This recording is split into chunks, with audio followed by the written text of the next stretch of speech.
Harper Audio presents Manifest Your Destiny, written and read by Wayne Dyer.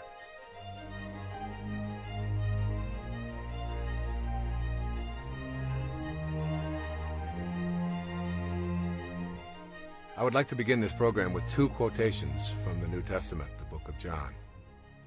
I'd like you to keep them in mind as you listen to this entire program, because they really are reflective of all of the messages that are in these 9 principles. The first is from John 10, verse 34. Is it not written in your law, I have said, you are gods? And then from John 14, verse 20, on that day you will know that I am in my Father, and you in me, and I in you. You have the power within you to attract to yourself all that you could ever want. This is the central theme of Manifest Your Destiny, which is unlike any book or program that I have ever previously produced. I have chosen to write and talk about manifesting because I've been drawn to it, rather than because it is the next logical step in the progression of books and programs that I have produced over the past 2 decades. As I began writing, I felt a kind of humility, along with a feeling of arrogance. These feelings created questions such as, who am I to write about this capacity to manifest? Isn't this territory reserved for divine beings? What gives me the authority to tell others about an ability that is unique to the gods? These questions swirled around inside of me, and I was motivated by more self-doubt than I like to acknowledge. And then I did what I have encouraged my readers to do in my most recent book, Your Sacred Self. I banished all my doubts, and I began listening to the inner voices that kept telling me I would receive the guidance I needed, and that I would not be alone in this project. In other words, I surrendered and went deep within in my meditations and allowed myself to release all fear and doubt and simply to trust. It was at this time, as I was considering writing these principles and producing this program, even though I had no clear idea what they were precisely, nor in what order they should be presented, that I received a message from a teacher named Guruji, to whom this book is dedicated. Sri Guruji instructed me to listen to a tape on the power of manifesting and to practice in my own life what I was being taught, and then to present this manifesting technique to the world. I began to practice the manifestation principles in my daily meditations, just as they are presented in this book and in this program. I experienced astonishing results almost immediately. A few months later, I produced a compact disc and a cassette tape titled Meditations for Manifesting, and thousands of people began to use these principles and practice the manifesting meditation techniques. The results have been mind-shattering. I've heard stories of manifesting job promotions, having a baby, which was supposedly an impossibility, selling a home that had been on the market for years without potential buyers, and other stories of prosperity and healing that border on being miracles. I know that these principles work. Their miraculous power is not based on a belief, it is a knowing. I know that we have a divine power that has gone untapped primarily because of our conditioning. I know that you can begin to manifest for yourself virtually anything that you're capable of conceiving if you practice these 9 principles studiously.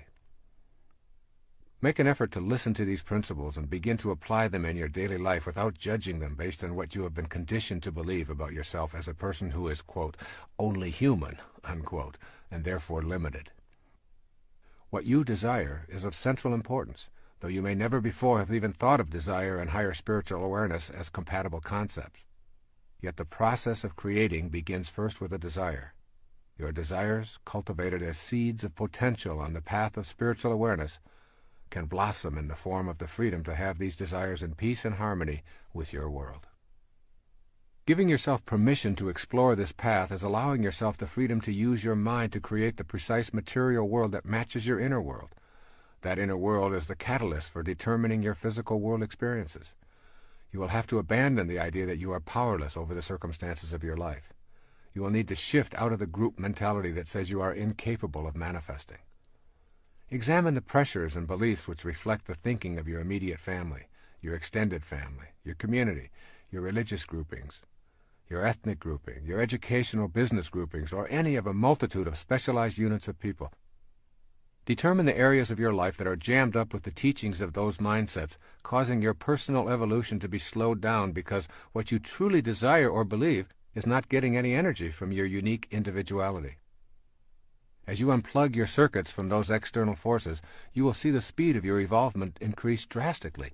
If you hear a voice behind your eyeballs that says, "Move forward," You no longer wait for everyone else to make a move forward before you take your first step. When you cultivate the inner conviction to manifest from the world of the unseen into the material world, you understand that there is a universal God force that is in all things in the universe. There's not a separate God for each individual, each plant, each animal, each mineral. They are all one. The same God force that is within you and causes you to think and breathe is simultaneously in everyone and everything else as well. There is no place that it is not. Consequently, that which you perceive to be missing from your life also contains the same God force or universal intelligence that is within you. Manifesting then becomes doing nothing more than bringing into form a new aspect of yourself. You are not creating something from nothing. You're learning to align yourself with an aspect of your being that your senses have not known they could activate. You and that which you want to manifest into your life are one. As I wrote this book, I had the most peaceful experience of writing that I've ever enjoyed. What you are listening to right now is the result of these 9 principles. The key word I kept in mind as I wrote and allowed these principles to manifest through me was the word tight. That means to me no extraneous verbiage, no case studies, and a minimum of quotations. Each principle is explained in as straightforward a manner as I know how. Each came directly from my heart and not from my head. When I felt I had said what was needed to be said, and when I had provided specific suggestions for implementing the principles, I simply stopped.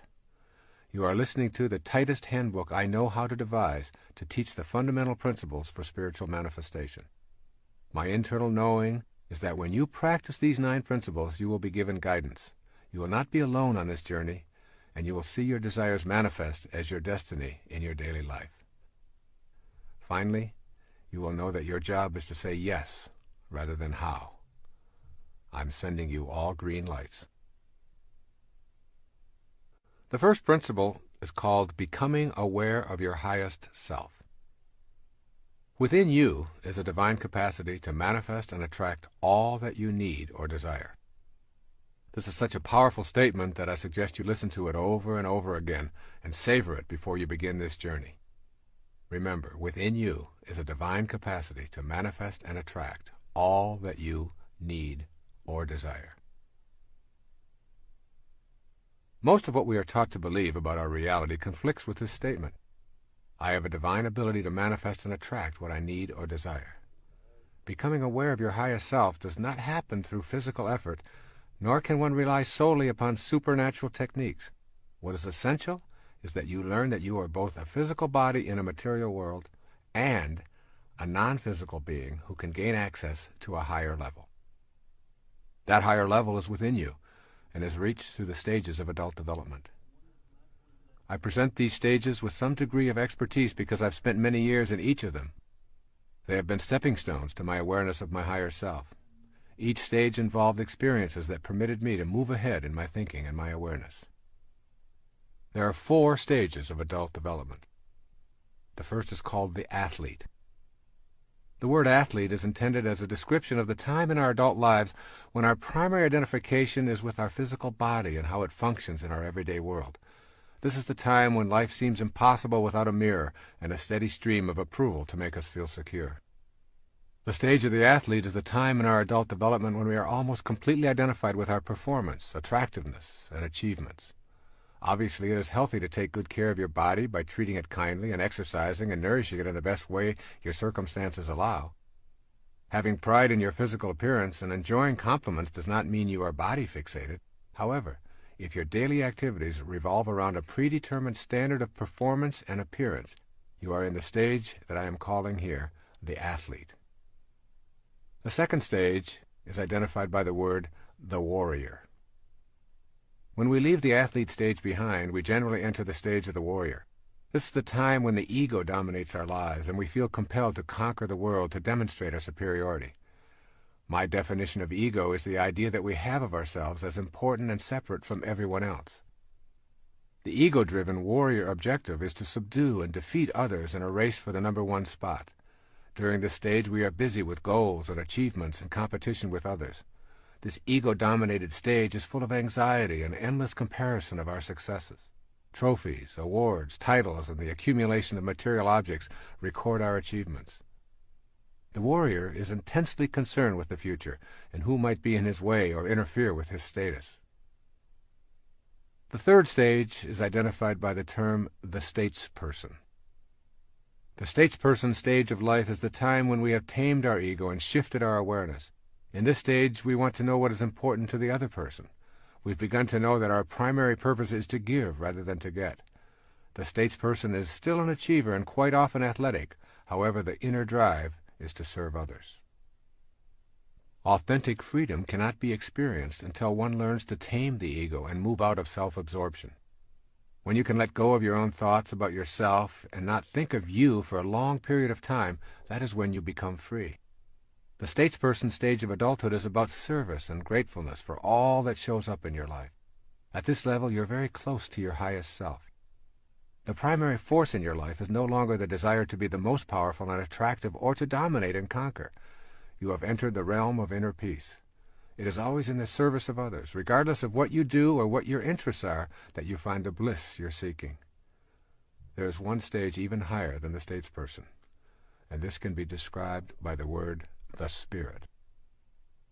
When you enter this highest stage of life, regardless of your age or position, you recognize your truest essence, the highest self. When you know your highest self, you're on the way to becoming a co-creator of your entire world, learning to manage the circumstances of your life and participating with assurance in the act of creation. You become literally a manifester. The spirit stage of life is characterized by an awareness that this place called Earth is not your home. You know that you're not an athlete, a warrior, or even a statesperson, but that you are an infinite, limitless, immortal, universal, and eternal energy temporarily residing in a body. You know that nothing dies, and that everything is an energy that is constantly changing. This inner infinite energy is not just in you, it is in all things and all people who are alive now and have ever lived. You begin to know this intimately. When you reach this level, you're in the space I think of as being in this world, but not of this world. Most people think of the spiritual world as a future occurrence that they will know after death. Most of us have been taught that the highest self is something that you cannot know as long as you're trapped in a body. However, the spirit is now. It is in you in this moment, and the energy is not something that you will ultimately come to know, but is what you are here and now. The unseen energy that was once in Shakespeare or Picasso or Galileo or any human form is also available to all of us. That is because the spirit energy does not die, it simply changes form. It can't die because it has no boundaries, no beginnings, no ends, no physical characteristic that we call form. That energy is within you. Gaining the awareness that you have a higher self that is universal and eternal will lead you to gaining access to the world more freely and to participating in the act of creation, or manifesting your heart's desire. There is something called the seen and the unseen. Consider for a moment the world of form that you see around you, including your body. Who is that invisible I inside all of the tubes and bones and arteries and skin that are your physical form? To know yourself authentically, you must understand that everything that you notice around you was and is caused by something in the world of the unseen. That something is the world of the spirit. When you look at a giant oak tree, ask yourself what caused that tree to become what it is. It started from a tiny acorn. Your logical, rational mind says that there must be something resembling treeness within that acorn. But when you open the acorn, you find nothing resembling a tree. All you find is a mass of brown stuff. If you further examine the brown stuff, you will discover distinctly acornish molecules, then atoms and electrons, then subatomic particles, until finally you find that there are no particles, only waves of energy that mysteriously come and go. Your conclusion will be that the acorn and the tree itself have a creator that is unseen, immeasurable, and called by those of us who need to classify such things the spirit or soul. This unseen world that is the source of the world of the seen is also the cause of you. In the beginning is energy, energy that has no dimensions, energy that is not in the visible world. This is our original self. It is potentiality, not an object, a future pull, if you will. It is this world of the unseen that I would like you to consider as you listen to these words. Look around you now at the world of form. Then look within and realize that the world began in the unseen dimension. Then make the big leap to the awareness that you are both of these worlds simultaneously. You are not separate from the world of the unseen, any more than you could be separate from the world of the seen. You are a combination of both at all moments of your life.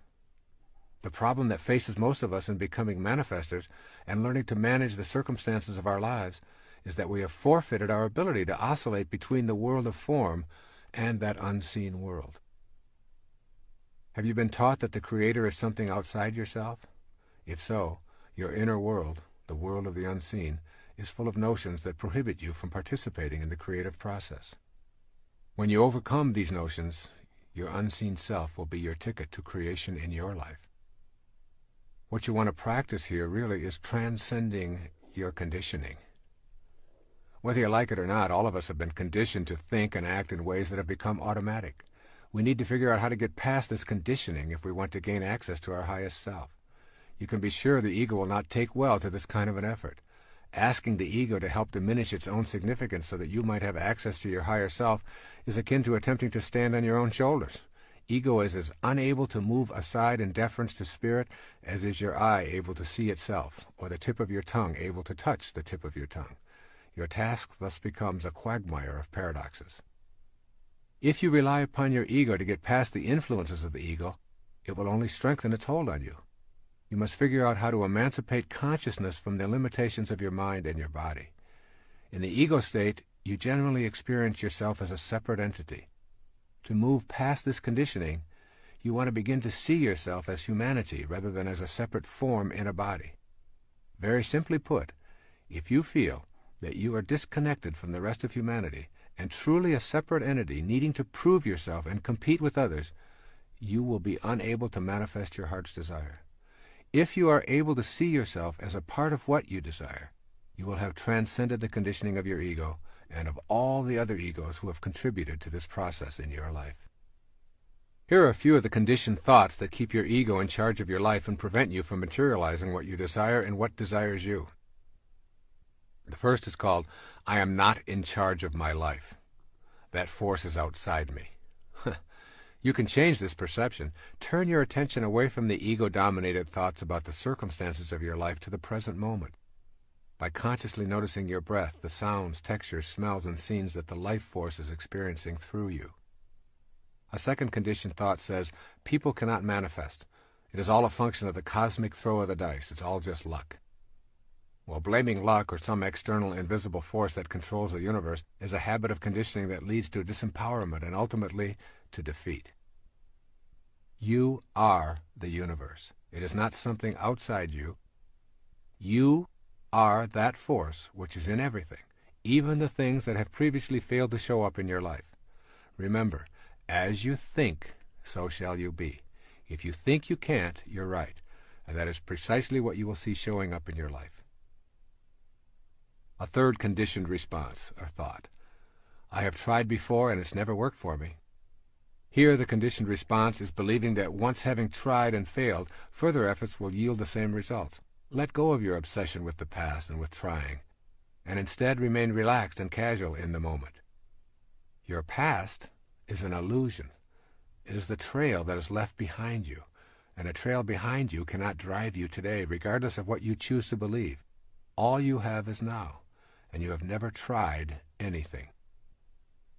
A fourth conditioned thought. Only highly evolved beings can manifest. Here again, this is the ego saying that you are separate and distinct from your spiritual teachers and others who live at the highest levels. Relinquish those thoughts and replace them with seeing yourself as connected to everyone by that unseen life force that is your divine essence. The first spiritual principle directs you to overcome your conditioning. It requires you to adopt a new attitude about yourself, and then to put this attitude into daily practice. I am encouraging you to know the highest self rather than read about it, to know it in the deepest reaches of your being, and then to never doubt it again. I encourage you to follow these suggestions for developing the first principle as a permanent part of your total awareness. The first suggestion. Think of this definition of enlightenment: to be immersed in and surrounded by peace. Your highest self only wants you to be at peace. It does not judge, it doesn't compare or demand that you defeat anyone or be better than anyone. You know your highest self by listening to the voice that only wants you to be at peace. That's what enlightenment is. A second suggestion: go beyond the restrictions of the physical plane. The purpose of the highest self is to assist you in this effort. You do this by creating an inner sanctuary that is yours and yours alone.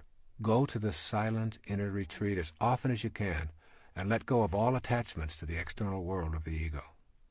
As you go to this sanctuary, a light will be born within you that you will come to know and respect. This light is your connection to the energy of manifestation. Here's a third suggestion: refuse to defend yourself to anyone or anything on the earth plane. This is the challenge of the highest self. Use your inner light for your alignment and allow those who disagree with that perspective to have their own points of view. You are at peace. You never explain, and you refuse to flaunt your energy. You know, and that is enough for you. And here's a fourth and final suggestion: surrender and trust in the wisdom that created you. This trust is your corner of freedom, and it will always be yours. Your highest self is not just an idea that sounds lofty and spiritual. It is a way of being. It is the very first principle that you must come to understand and embrace as you move toward attracting to you that which you want and need for this parenthesis in eternity that you know as your life. The second principle is called trusting yourself, is trusting the wisdom that created you. Learning to trust may be difficult in the beginning. It will be an exercise in futility if you rely upon your mind to create trust. The mind attempts to come up with intellectual answers by using proofs, logic, and theoretical reasoning. In contrast, the method of the heart, focused on spiritual understanding, is an intuitive recognition of the value of love. The heart trusts the inner wisdom that it feels and spontaneously knows, whereas the mind demands scientific evidence before it will trust. When the mind seeks corroboration through specific proofs as an aid to spiritual understanding, it is encroaching into an area far more suited to the heart. For this reason, it is necessary to trust what the heart knows. Without total trust, it is impossible to know the miracles of the higher self and become a manifester. This means cultivating a harmony between mind and heart, and for most of us this means terminating the intellect's domination. It is with this surrendering process that trust begins to flourish, replacing doubt. Here are two theories describing our place in nature. I think you will agree that the first theory illuminates why mistrust of ourselves and our divine abilities is so deeply rooted. The first theory is called nature as a mechanism. In this mechanistic view of nature, everything is an artifact made by a boss who has many different names. In the Western view, the boss is called God. This God is often depicted as a white-bearded male who roams around the sky creating the natural world. The world is a construct and God the constructor.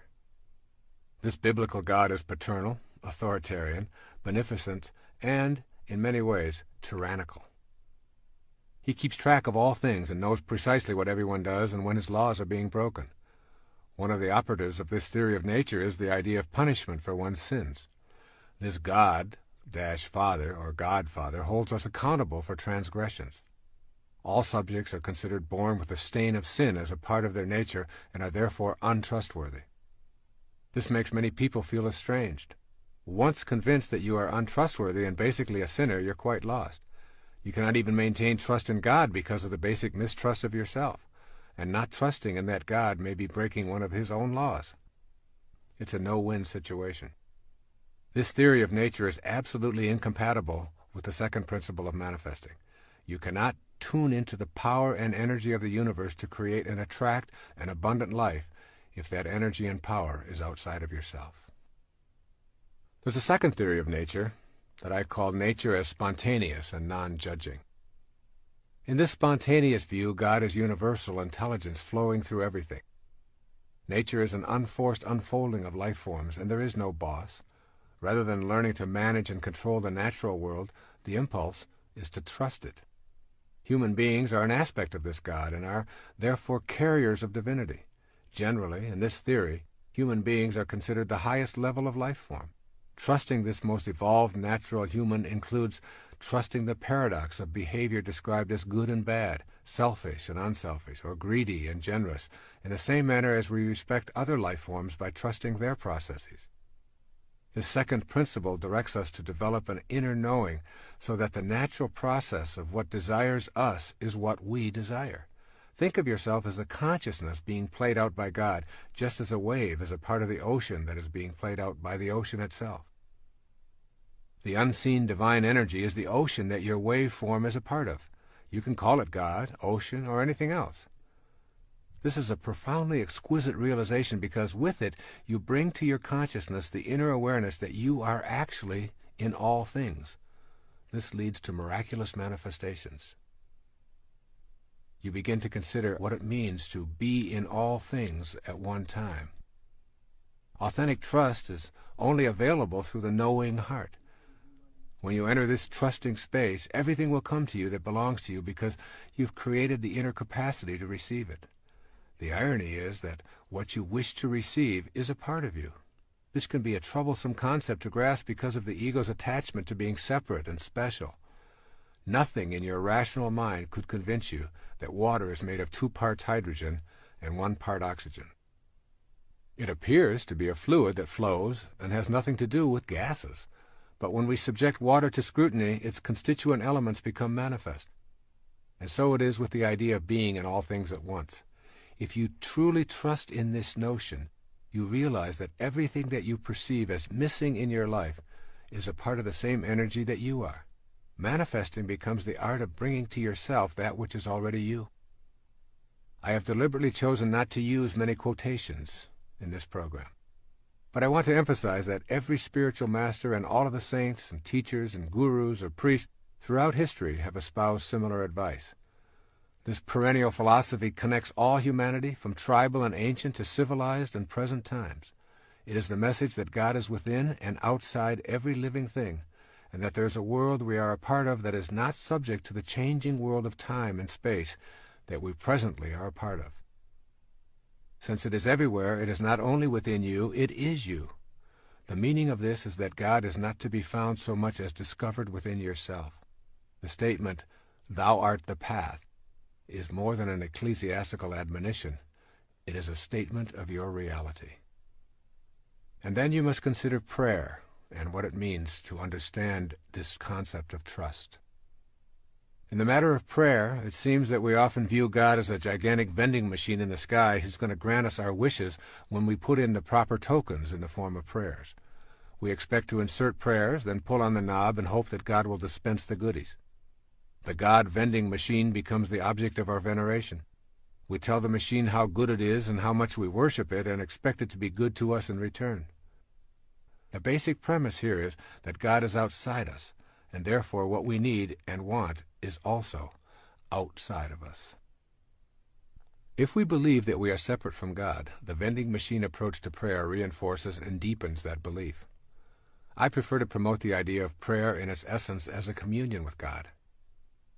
What we seek in prayer is the experience of coexisting with God.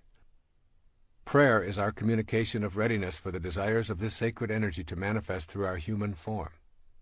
Therefore, the true experience of God does not change or alter God, but it changes us. It heals our sense of separation. If we are not changed by prayer, we have denied ourselves the opportunity to know the wisdom that created us. The search for happiness outside ourselves rekindles the idea that we are not whole and relegates prayer to the status of a plea to a boss God. We are then asking for favors rather than seeking a manifestation of our invisible, inspired self. Prayer at the spiritual level I'm talking about is not asking for something any more than the attempt to become a manifester is asking for something to show up in your life. What I call authentic prayer is inviting divine desire to express itself through myself. It expresses my experience of oneness with the divine energy. This may sound like a radical or even blasphemous notion, but is the source of all spiritual traditions. Here's a few examples. In Christianity, they say the kingdom of heaven is within you. In Islam, they say those who know themselves know their God. In Buddhism, they say, look within, you are the Buddha.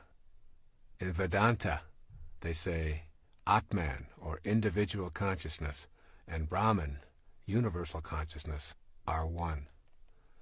Yoga says God dwells within you as you. Confucianism, heaven, earth, and human are of one body.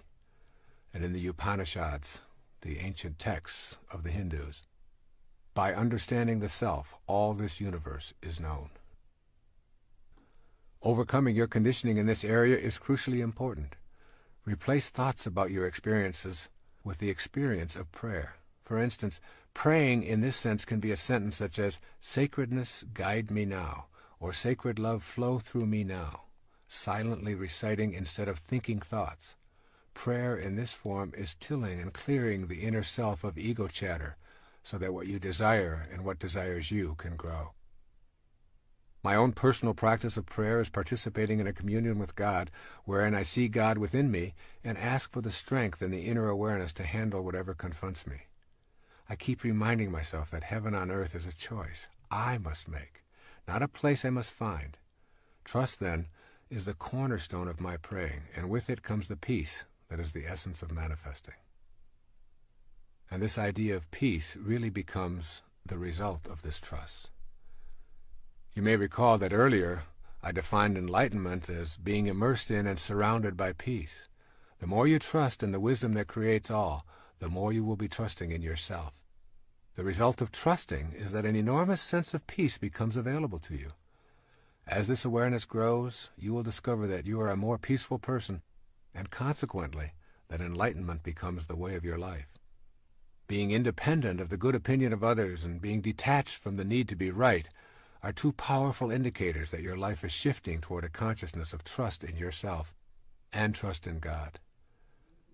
Yet there are many people in our lives who disturb our state of peacefulness. The people whom we agree with and share similar interests with us are easy to accept and actually teach us very little. But those who can push our buttons and send us into a rage at the slightest provocation are our real teachers, disguised as manipulative, inconsiderate, frustrating, non-understanding beings.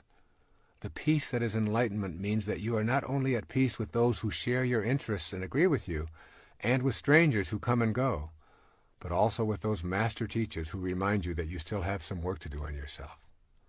Peace occurs when your highest self is dominant in your life. When you begin to feel peace as the result of trust, you are enjoying a healthy soul. There are many things that you can do on a regular basis to make this second principle of trusting in the oneness a reality in your life. Here are a few suggestions to nurture trust in yourself and in that oneness. The first is called begin by admitting your confusion or failures. When you're honest with yourself about every aspect of your life, you discontinue identifying with separateness. You then become ready for the insight that trust in yourself and trust in ultimate truth are one and the same. A second suggestion is to keep in mind that you cannot go to a higher ground if you're hanging on to a lower level. You cannot leave the physical world if you're so attached to it that you refuse to let go. The concept of trust involves surrendering to and trusting the God force. The third suggestion is to acquire a rebellious attitude toward the philosophy that preaches a style of God as boss, who is authoritarian and a benevolent tyrant. Rejection of this model does not mean that you are an atheist, but rather a believer in the true meaning of divinity. A fourth suggestion is to remember that trusting does not mean you never experience life's valleys. There will be peaks and valleys as long as you live in this physical plane. Do not abandon trust when your ego thinks things should be different than they are. It is better to embrace trust when darkness is present, knowing that light will follow. Begin to look for the lesson in the darkness, rather than cursing it. And a fifth suggestion is to take your serious problems and turn them over to God. Say something like the following: I've not been able to resolve these issues in my life. I would like to show my trust in the divine force by simply turning them over to your divine hands, which I know are also mine, and I trust that this action will lead to a resolution of these problems. A sixth suggestion is to remember that the presence of complete trust is evident in your life when what you think and feel and do are all balanced and in harmony. To say, I believe in a healthy body, and to practice eating in unhealthy ways dissolves trust in yourself. When you are incongruent with your thoughts, you are showing a lack of trust in the divinity that is your essence. And finally, a seventh suggestion: begin a meditation practice of contemplating the supreme principle that is beyond the pettiness of this world. Meditation is not merely making the mind think that it is meditating.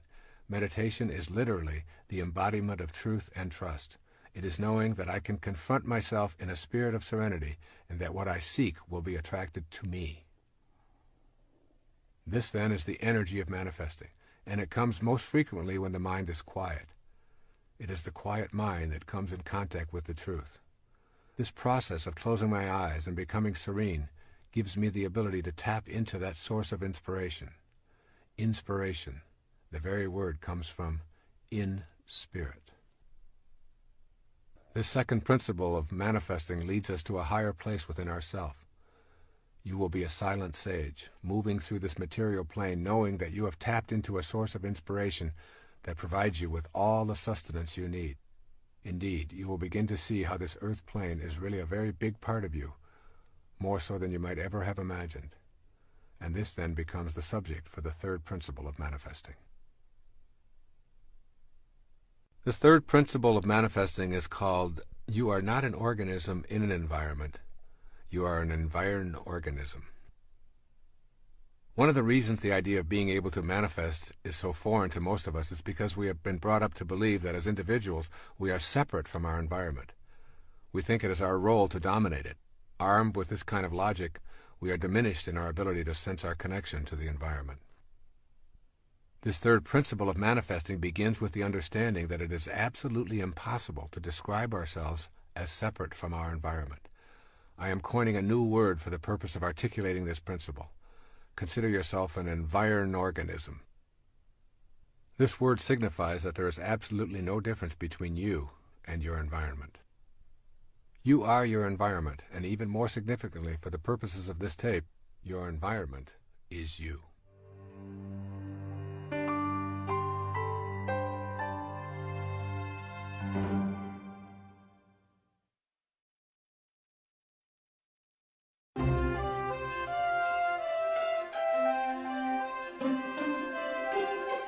Think about your own nature as an environed organism. Try thinking of the external world, your environment, as your extended body. That is, you are not separate from the external world. In this concept, it is impossible to describe yourself without including your surroundings. In fact, it is not even possible to see or hear yourself as a separate entity apart from your environment. For example, describe yourself walking, just you walking. There cannot be walking without also describing what it is you are walking upon. Without the floor or the ground, there would only be your legs moving back and forth, and of course that's not walking. Your experience of walking also includes the air you are breathing, the gravity that keeps you from floating off into space, the pebbles or carpet or sand or cement that you walk upon. And I invite you to shift your awareness away from yourself as an organism in the environment to yourself as an extension of your environment and always inseparable from it. This means that you have to think of yourself as an individual and as an environment simultaneously. Have you ever seen a person with a front but without a back? Have you ever seen a person with an outside but without an inside? Well, these rhetorical questions are meant to stimulate you to consider how you can be differentiated and undifferentiated at the same time, and why this is important in learning to manifest your life as you choose. The nature of the physical world is essentially that of waves. Each wave of energy that makes up a physical mass has a crest or a peak and a nadir or a valley. These tops and bottoms of the waves are always easy to identify as separate, yet they are always together. You can never ever get a bucket full of peaks and observe them independent of their corresponding valleys. This is the fundamental feature of nature.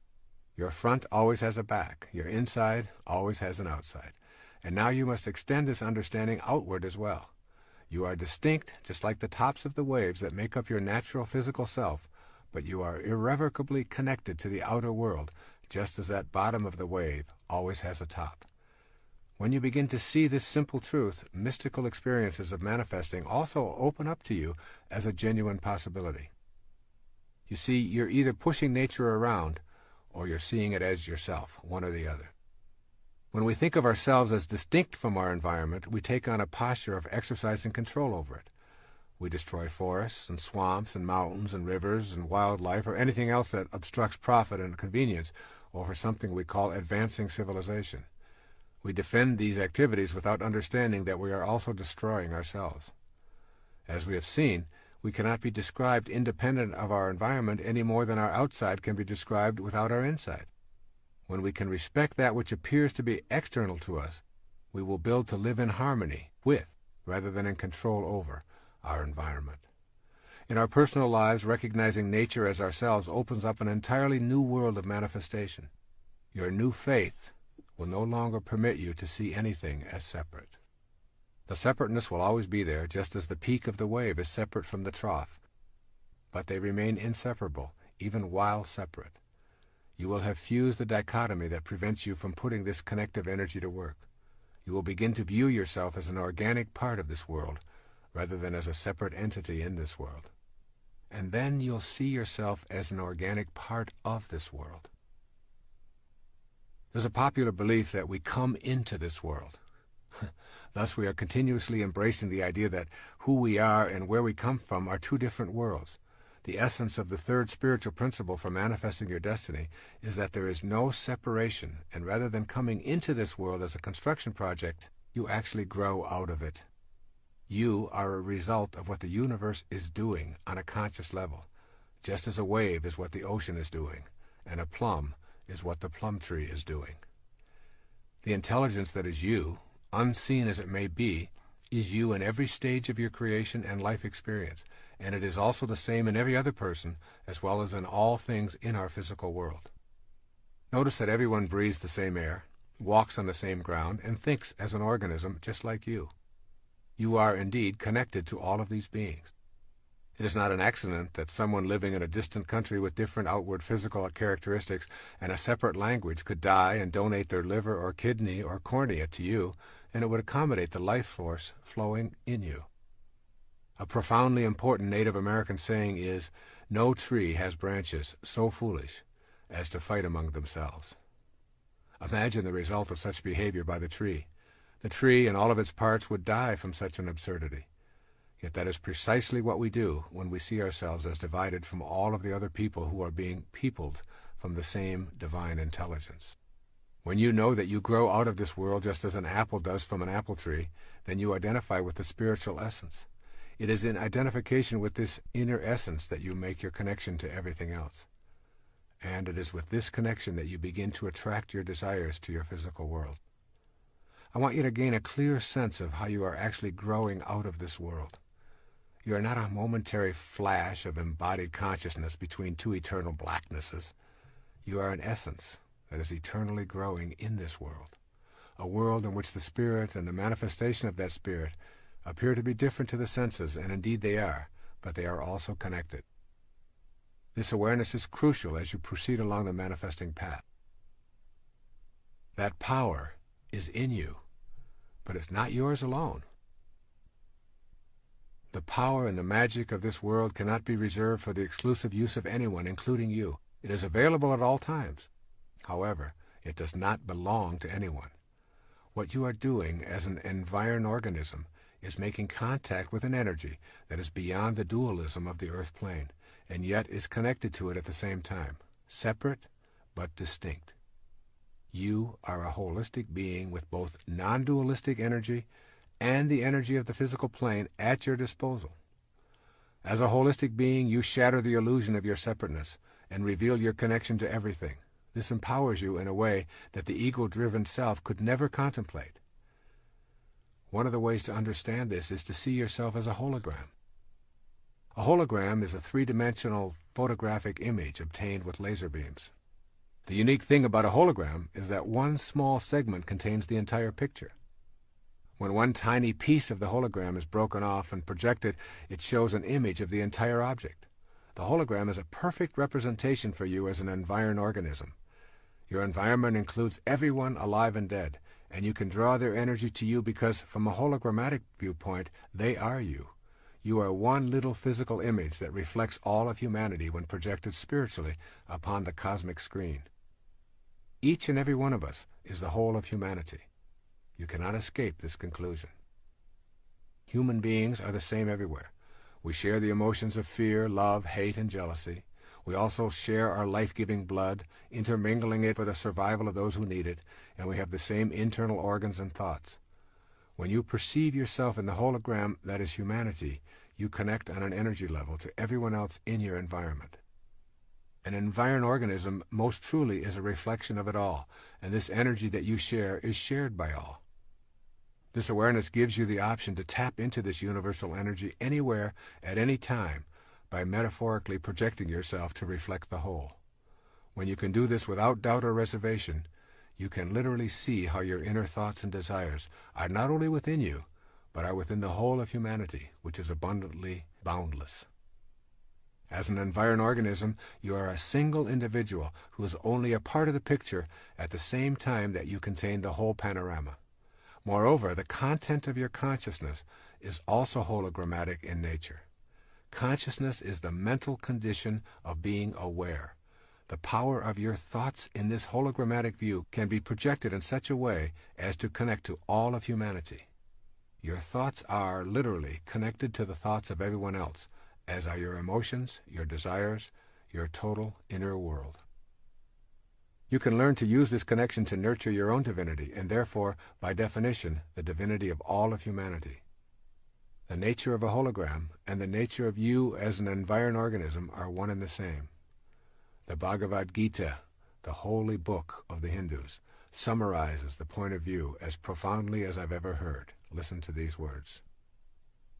He who sees that the Lord of all is ever the same in all that is, immortal in the field of mortality, he sees the truth.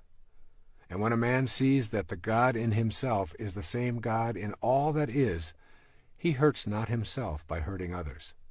Then he goes, indeed, to the highest path. The key phrase in this profound passage is, in all that is. This includes you and me and everything that is. It is you. You are not separate from it.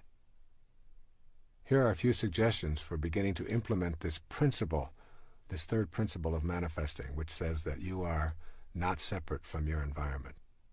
First, make a conscious effort to check yourself when you begin to think in ways that reflect separateness. Imagine yourself as a part of all that you see, and make an internal attempt to project the energy of your thoughts into all that is alive on the planet. This inner practice will help you to embrace the concept of you as an environed organism rather than an organism in an environment. Secondly, contemplate the energy that is your life force. Forget about your body and your thoughts and focus attention on your energy, which is also known as chi or prana. See if you can sense it objectively, and also try to do the same thing with the energy of someone close to you. Watch that person and forget about their body. Center your attention on the idea that you share the same energy, and so you are the same person at that energy level. Thirdly, trust in the wisdom of your feelings. If you feel it, it is true for you. When you trust your feelings, you trust the energy that is the life force of the universe. And fourth, practice being gentle, respectful, and loving toward the life force in all things. In other words, behave as if the God in all life really mattered. The energy of love is sent out into the universe and connects with the same loving essence that is in all things. Fifth, determine that you will spend some time each day alone and in silence meditating on this principle. Repeat the principle over and over as a silent mantra. I am not an organism in an environment. I am an environed organism. By repeating these words to yourself, you will eventually begin to project this reality outward. And sixth, make the spaces of your life as sacred as possible. In your living space, bless all that surrounds you, and fill your space with the life that plants, flowers, and animals bring. Spend time contemplating your living space as a holy place.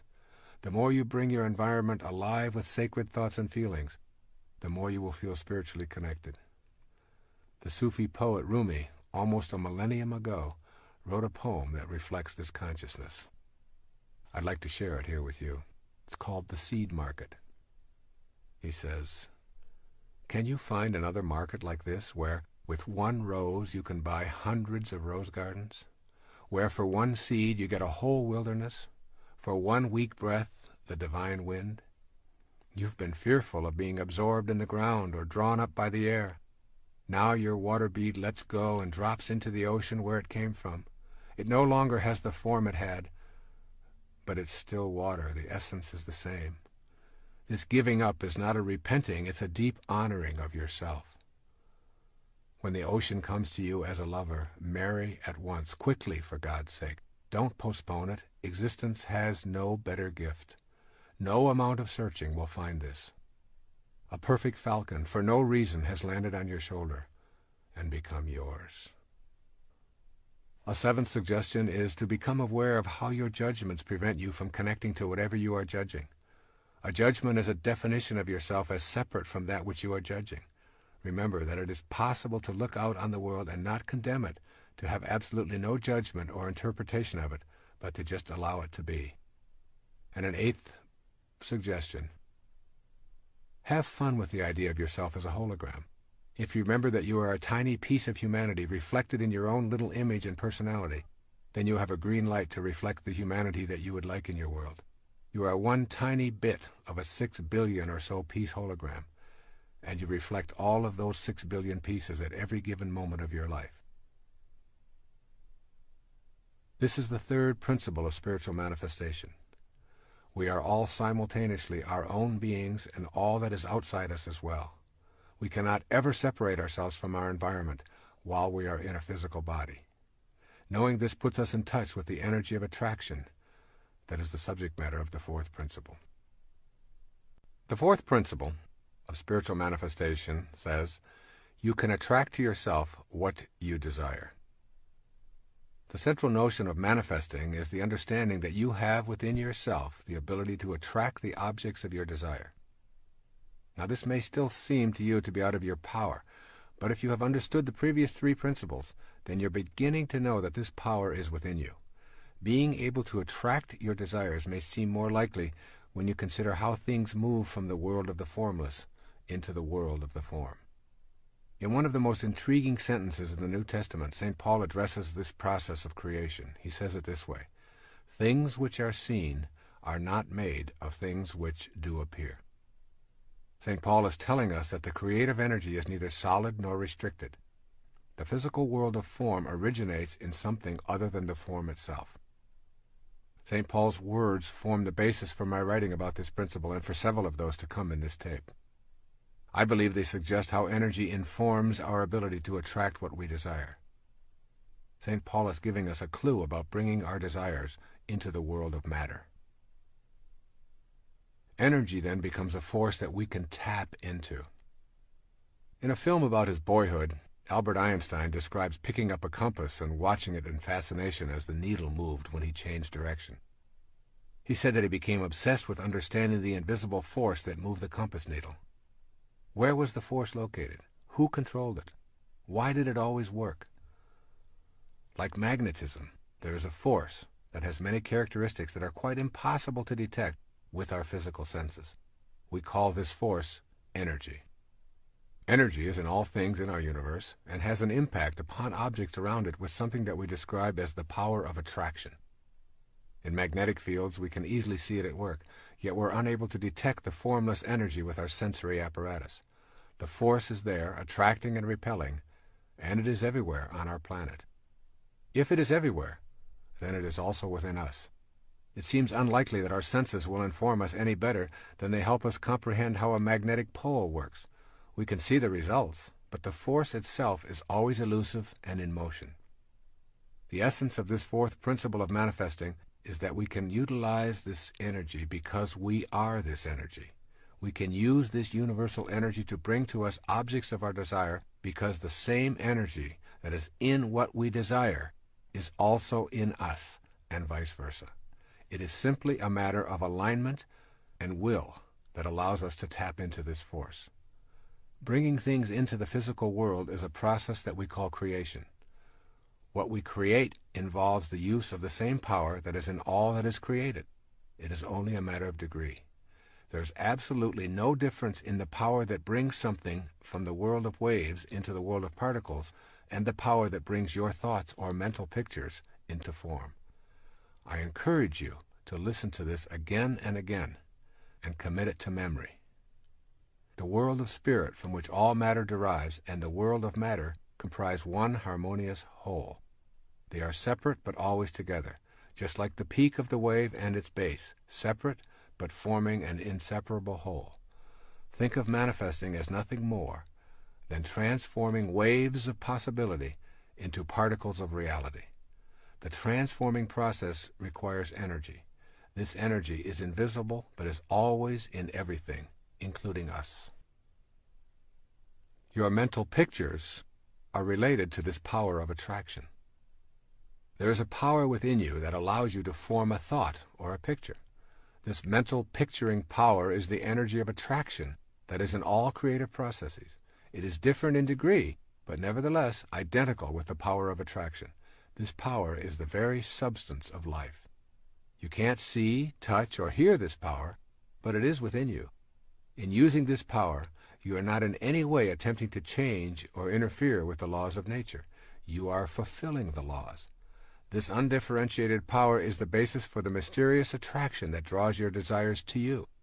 Think of yourself as a way that God has of particularizing. Then see your ability to formulate mental pictures as the divine creative power energizing through you. Can you see that the same creative energy that particularizes as yourself is what you use to manifest your desires? This power thrives on happiness, love, joy, contentment, and peace.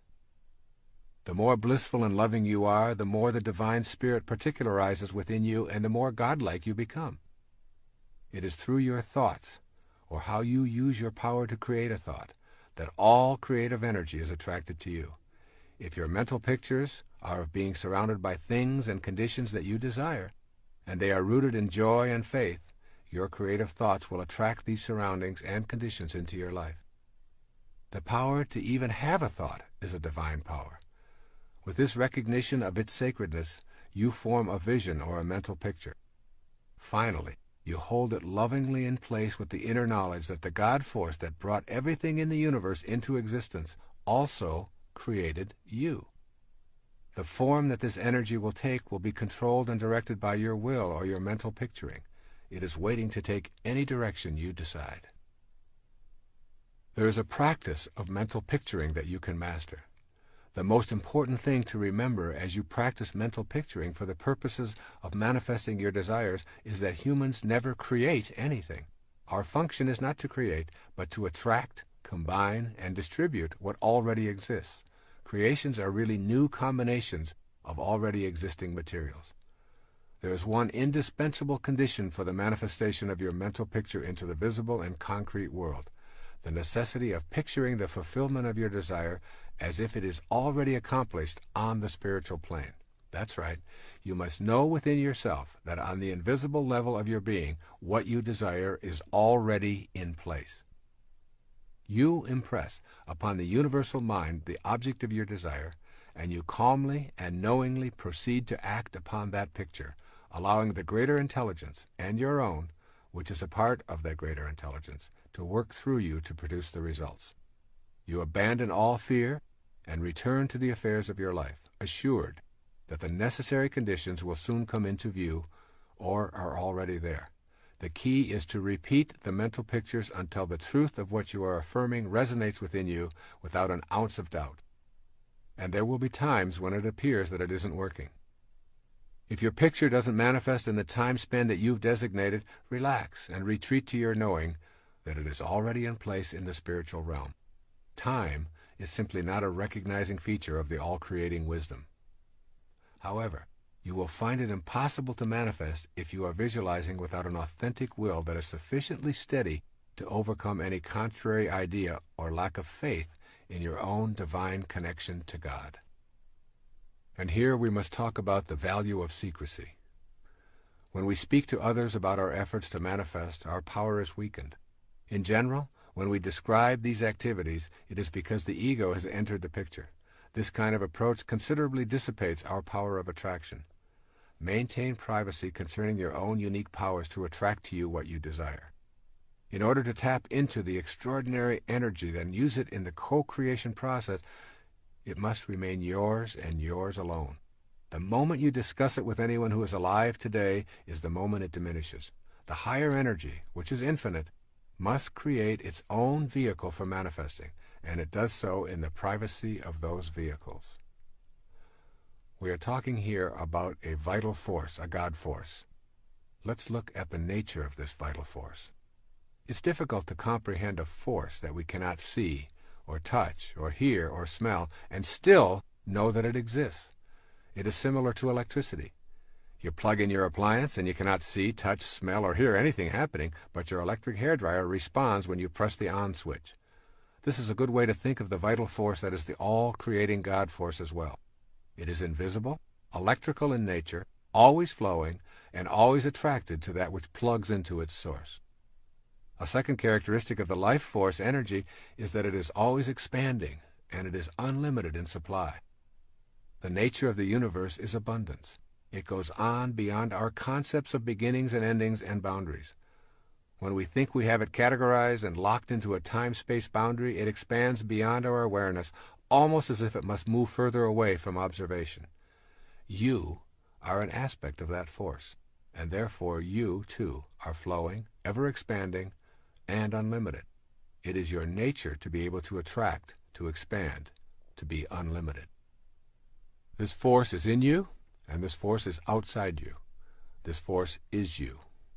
By knowing the nature of this force and seeing yourself as a divine expression of it, and by going within to the power that permits you to picture a desire, and then tapping that power with a private, loving, cheerful knowing, you are on your way to using this vital force in ways that were unavailable to you with your conditioned view of yourself. Let's look at some ideas for putting this principle into work in your life. When first arising in the morning, take a few moments to be alone and ask yourself, how did the conditions of my life that I would like to change first come about? How can I facilitate making conscious contact with my unlimited, invisible source of energy? You'll soon realize that the conditions of your life have been manifested by you, even though you are not conscious of bringing them about. Your thoughts and mental pictures of lack and scarcity and self-absorption and authoritarianism and illness and guilt and worry, and all of these have been put into the universal spirit and have manifested in your life. You can hasten your conscious contact by radiating a totally new kind of mental picture while applying this fourth principle. And then secondly, explore the possibility that the reason you believe that life is limiting is because you have assumed limitation to be in your life. Does your view of life include the natural creative process reproducing within yourself? Stay in this place within, and you will know conscious contact with the divine, all-creating intelligence. And then thirdly, never limit the spirit in any way. If you experience any kind of friction, know that it is an error in your thinking and picturing. Just continue to tell spirit what you want without telling it how you want it to happen. Then retreat in faith and trust. Fourthly, keep your mental picturing to yourself. What you want to attract is a private matter between you and God. And fifthly, begin to act as if what you would like to attract is already in your life. If you want to create healing, formulate the picture, radiate out that energy to connect with the all-creating energy, be cheerful and trusting in your knowing, share it with no one, and then begin acting in a new, healthy manner. If you want to materialize more prosperity, then start the process of thinking abundantly and acting that way also, giving thanks for all that has manifested into your life. And sixth, I recommend that you browse through Walt Whitman's Leaves of Grass daily. Here's a portion that speaks of our oneness with the divine energy. Listen to Walt Whitman. Athwart the shapeless vastness of space, how should I think, how breathe a single breath, how speak, if, out of myself, I could not launch to those superior universes? Swiftly I shrivel at the thought of God, at nature and its wonders, time and space and death, but that I, turning, call to thee, O soul, thou actual me, thou matest time, smilest contented death, and fillest, swellest full the vastness of space. And so it is with you, no different from Walt Whitman or anyone else in the universe. Here's our fifth principle of manifesting. Honoring your worthiness to receive. In order to become a manifester, literally taking part in the process of co-creating your life and attracting to yourself the objects of your heart's desire, you must know that you are worthy of receiving. This will mean examining the attitudes that you knowingly and unknowingly hold about your life. Your thoughts, which are the architects of the foundation of your material world, are what you want to examine. You can remind yourself all day long that the same power that brought anything into the physical world also brought you. But if you do not feel worthy, you will disrupt the natural flow of energy into your life and create a blockage that makes manifestation impossible. The fifth principle reminds you that you are worthy of abundance. If your thoughts are based on an image of unworthiness for any reason at all, you will manifest what those thoughts impart to the universal mind. The energy described in the fourth principle will align with what it is that you radiate. As a man thinks, so is he, are not just empty words. Thinking that abundance is incompatible with spirituality is a myth that influences many of us and is the largest impediment there is to feeling worthy. What do we mean when we use this word selfish? The myth that abundance and spirituality are incompatible is fueled by thoughts that it is selfish and improper to visualize and desire material things. Let's examine this attitude and determine if you have been influenced into believing it to be your truth. Take a look around your world and notice the abundance and endlessness of our universe. It goes on and on, beyond our ability to imagine its vastness. This abundance flows from the same energy that comprises our fundamental essence. It is you. You are it. Material form is how spirit makes itself known to us while we are in form ourselves. Spirit manifests in trees and oceans and fish, birds, minerals, vegetables, flowers, and you. Matter is not an illusion or something that ought not to be, but it is the necessary means through which spirit differentiates itself on this plane of existence. To feel that it is selfish or non-spiritual to desire and manifest is to divide the world of spirit and the world of matter into polar opposites. When we adopt an attitude of spirit being incompatible with matter, we are denying the spirit that is in matter as its originating energy. We also deny the validity of ourselves as spiritual beings. When we shift to seeing that together they comprise one harmonious whole, we remove the stigma of selfishness. Just as each one of us is one harmonious whole comprised of spirit and matter, so too is the entire universe. The process of life taking form is a mystery. That mystery is governed by a creative energy that is knowable when we genuinely feel worthy of receiving its blessings in form. Abundance is the way of the creative force in the universe. You are entitled to have abundance in your life and to radiate prosperity to all that you encounter in your world. Nothing is gained by making yourself small and insignificant other than to manifest smallness and insignificance into your life. There are some core components of worthiness. Everything you need to master in order to make this fifth principle a working model in your life is available as a mental activity. You do not need to go out into the world and conquer it in any way. It is simply a matter of changing your mind about your basic worthiness to receive all of God's blessings, be they material or otherwise. Here are 5 major perceptions of beings who know they are worthy and deserving of all of God's blessings. The first says, "My self-esteem comes from myself." This person's statement of his or her inner perceptions might be something like the following: "As a child of God, my worthiness is a given. I am not divided into spirit and body. Rather, I am a part of the all-knowing creation called God itself." Too often the ideas of other egos are what constitute our impressions of ourselves. We listen to the admonitions of others who have low self-regard and who are attempting to exert influence and power over us. It is beyond the scope of most young children to resist these ideas. But as adults we can look back at this hypothesis and free ourselves from its absurdity. You must know within that you are part of the light that lighteth every man. You are evidence of the existence of God, and in your own particularized individuality, you have God within you. Therefore you must be able to say with conviction, "God is me, and I am God." It is this truth that will free you from your feelings of unworthiness to attract to yourself all that you desire. Your desires are the very tools that allow you to grow and experience the perfection of the universe. They take you beyond any limitations that you might have embraced and lead you to a higher spiritual awareness. Even the idea of achieving enlightenment and mastery is a desire, and one you must honor. A second statement of those who feel worthy: "I accept myself without complaint." A person with this self-perception thinks something like the following: "I am willing to face everything about myself without lapsing into self-contempt or repudiating my essential value as a piece of God." Self-acceptance is something that must be unconditionally known within ourselves. To accept oneself is not necessarily to accept every behavior. Rather, it is a refusal to engage in sabotaging acts of self-loathing. If you are in a state of self-rejection, you cannot feel worthy of the munificence of the universe. Your inner energy is centered on what is wrong with yourself and with complaining to yourself and anyone who will listen. Self-acceptance is nothing more than a shift in consciousness. It requires only a change of mind. If your hair is falling out, then you have the choice to mask it, worry about it, or accept it. Acceptance means that you honor your body and the divine intelligence that is at work. And when someone else implies that you have a problem because your hair is falling out, you don't even know how to relate to their observation. Acceptance removes the label of problem. This is not a faked attitude. It is merely removing the ego from your inner assessments, which are centered on the approval of others. With self-acceptance, you are able to honestly say, I am what I am, and I accept it.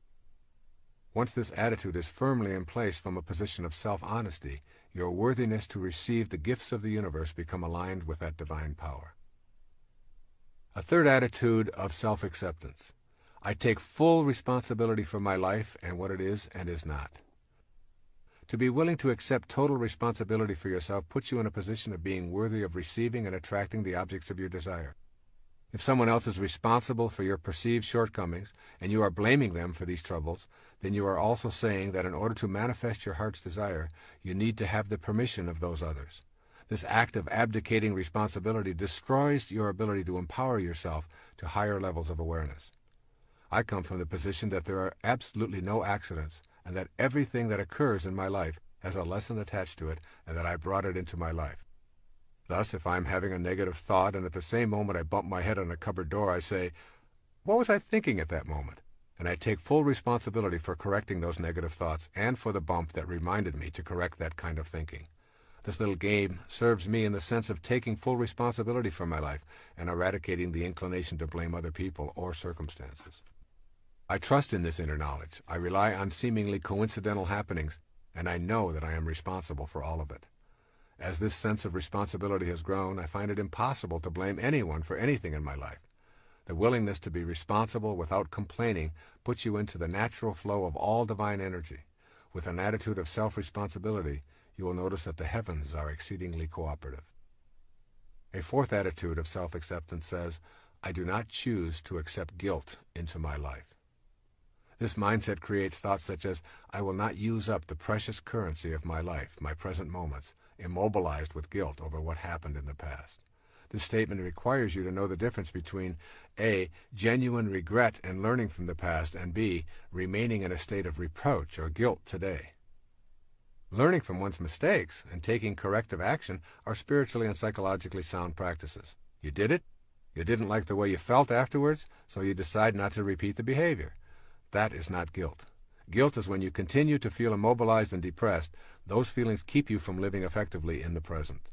When you are filled with guilt, your energy is awash with anguish and self-reproach. You are so down on yourself that you are feeling unworthy of receiving blessings from the universe or anyone in it. Persistent feelings of guilt will prevent you from manifesting anything worthwhile because you are attracting the very same things that you are putting out to the universe. For example, if you are chronically overweight or addicted, your internal sentence of guilt sounds something like this. I'm really going to love myself when I finally am at a normal weight. Or I will truly value myself as a worthwhile human being when I am finally over this addiction once and for all. These internal sentences need to be shifted to, I love myself while I am overweight. I am not this weight in the first place, and I refuse to think of myself in self-degrading terms regardless of the condition of my body. I am love, and I extend this love to all of me. This same kind of inner programming must take place for addictions or anything else that you feel guilty about. By removing the inclination to wallow in self-reproach, we remove the idea that by suffering in the present moment, we will redeem ourselves and can pay for our sins with guilt. Life doesn't work this way. The solution is in loving yourself and in trusting in God that your shortcomings are nothing more than lessons leading you to a new spiritual level. And finally, a fifth assessment of those who have self-acceptance. I understand the importance of having harmony between my thoughts, my feelings, and my behavior. To the extent that you remain incongruent in any of these three areas of thinking, feeling, or behaving, you will impede the process of heightened awareness and the ability to manifest your heart's desire. This is the last of the 5 points that contribute to your feelings of worthiness about receiving God's munificence into your life. It is also the most significant because it defines your level of integrity. To have thoughts about how you would like to conduct your life, to posit these thoughts as your essential way of being, and then to feel guilty, fearful, anxious, or anything else as a result of not living up to these inner positions, results in addictive, manipulative, and self-defeating behavior. To be congruent, you must be honest about your own thoughts. If you are honest with yourself, you will find that your emotional reactions will be consistent with your inner world. You will feel peaceful and content, and this will be apparent in your behavior. This is true for virtually everything about your life.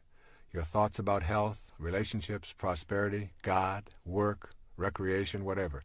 If these thoughts are rooted in love, and you honestly know that you are here to express love, kindness, and forgiveness toward yourself, toward your work and co-workers, toward the money you receive, toward your spiritual beliefs, then you will be in harmony, and you will welcome the blessings that result from your personal conduct in these matters.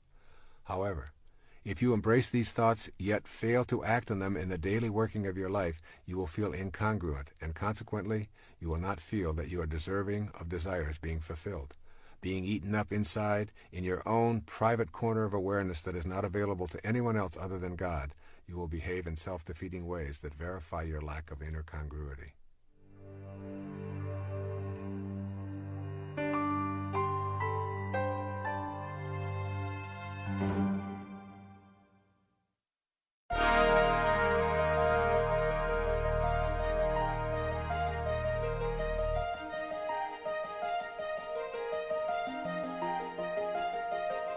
These 5 attitudes provide you with the tools for creating an inner atmosphere of worthiness. They all reflect an ability to live peacefully in the present moment and to discard many of the attitudes of your past that keep you in a constant state of feeling powerless and unworthy of being able to manifest more blessings and happiness into your life. And then it's necessary to begin to look at how you can unbond yourself from your past wounds. The inclination to bond to our wounds, rather than move past them, traps us in a constant state of feeling unworthy. A person who has experienced traumatic events in life, such as incest, or abuse, or sexual molestation, or the death of loved ones, or traumatic illnesses, or accidents, or family disruptions, or drug addictions, can become bonded to them and replay them for attention or pity. Very often the tale of these woes is told with a sort of urgency for the listener to know how horrible the wounding was and still is. The ego uses this energy as a power play in individual and group situations to encourage discussion of one's struggle to survive the wounding. This can keep individuals from advancing spiritually and reinforce the image of themselves as unfortunate. The tendency to bond with the wounds of our lives reminds us of how unworthy we are of receiving anything that we really would like because we remain in a state of suffering. The more these painful stories are recalled and repeated, the more we are guaranteed of not attracting our desires. Notice your body when it is wounded. An open wound actually closes up quite quickly. Just imagine what it would be like if that wound remained open for a long time. It would become infected and ultimately would kill the entire organism. The closing up of a wound and allowing it to heal can work the same way in your inner world of thoughts. When you go backward and continuously relive your pain, including labeling yourself incest survivor, alcoholic, sexual abuse survivor, you do so because of your inner experiences of bitterness. This harvest of bitterness keeps you from feeling worthy. So don't lead with your injuries. Deal with them and ask family and friends to be compassionate while you are grieving or recuperating. Then ask them to kindly remind you when it has taken on the form of a predictable response. The way out of bonding to your wounds is through forgiveness. Forgiveness is the most powerful thing you can do for your physiology and your spirituality. Forgiveness means that you fill yourself with love and you radiate that love outward, and refuse to hang on to the venom or hatred that was engendered by the behaviors that caused the wounds in the first place. Forgiveness is a spiritual act of love for yourself, and it sends a message to everyone, including yourself, that you are an object of love, and that is what you are going to impart. Feeling worthy is essential to being able to attract to yourself what you desire. It is simply a matter of common sense. If you don't feel that you deserve something, why would the divine energy that is in all things send it your way? Let's look at a plan for adopting and honoring your worthiness to receive and attract from the divine source. The word inspiration literally means to be infused with spirit. In spirit, if you will. Practice doing what you love and loving what you do each day. This puts you in spirit and literally provides you with the enthusiasm for being a worthy recipient of God's grace. The word enthusiasm comes from the Greek root entheos, to be filled with God. then make every effort to remove internal habits of pessimism, negativity, judgment, complaints, gossip, cynicism, resentment, and fault-finding from your vocabulary and your inner dialogue. Replace them with optimism, love, acceptance, kindness, and peace as your way of processing your world and the people in it. Then give yourself quiet time each day to erase feelings of unworthiness. And also read spiritual literature and poetry and listen to soothing classical music whenever possible. I have found that simply reading the poetry of Walt Whitman or Rabindranath Tagore or Rumi puts everything into a more sacred perspective for me. This beautiful poem from Khalil Gibran's The Prophet is an example of such literature. Pay particular attention to the words, "Your hearts know in silence the secrets of the days and nights," and "For the soul walks upon all paths." Here's Khalil Gibran on self-knowledge. And a man said, "Speak to us on self-knowledge." And he answered, saying, "Your hearts know in silence the secrets of the days and nights, but your ears thirst for the sound of your heart's knowledge. You would know in words that which you would have always known in thought. You would touch with your fingers the naked body of your dreams. And it is well you should. The hidden wellspring of your soul must needs rise and run murmuring to the sea, and the treasure of your infinite depths would be revealed to your eyes, but let there be no scales to weigh your unknown treasure, and seek not the depths of your knowledge with staff or sounding line, for self is a sea boundless and measureless. Say not, I have found the truth, but rather, I have found a truth. Say not, I have found the path of the soul. Say rather, I have met the soul walking upon my path. For the soul walks upon all paths. The soul walks not upon a line, neither does it grow like a reed. The soul unfolds itself like a lotus of countless petals. Allow yourself to be surrounded by things of beauty as much as possible. Each evening I leave my typewriter and I go out to the beach and I experience the magnificence of the sun setting over the Gulf of Mexico. To be a part of this sunset fills me with a sense of home beyond this planet and opens me up to the deeper nature within myself. I could never feel unworthy of the grace and munificence of the universe when I'm immersed in such beauty. Virtually any experience of beauty has a tendency to remove doubt about your own divinity and connection to the ultimate truth that is in everything and everyone. And then practice kindness toward yourself and others as frequently as possible. Give up your need to be right and to win in favor of being kind, and you will soon know the bliss of inner peace. Remember, your highest self only wants peace. When you are practicing kindness, peace shows up right on schedule. When you are at peace with yourself and your world, you know that you are a worthy recipient of all that comes your way. Make it your own special mission to be kind to others each day at least once, and to extend the same privilege to yourself as much as possible. Also, begin to process the universe as a friendly rather than an unfriendly place. Place all of your wounds from the earlier stages of your life into the category lessons for life. Remember, for every act of evil, there are a million acts of kindness. This universe runs on the energy of harmony and balance. Breathe in that energy and breathe out the ideas of your being life's victim. And finally, say it over and over until it registers. I am what I am, and I am worthy of the abundance that is the universe and all that is in it, including me. You are now on a path of knowing you are worthy of attracting and manifesting in your world. You are aware of your highest self. You trust in yourself and the divine wisdom that created you. You know that you are not separate from your environment and that the power to attract is within you.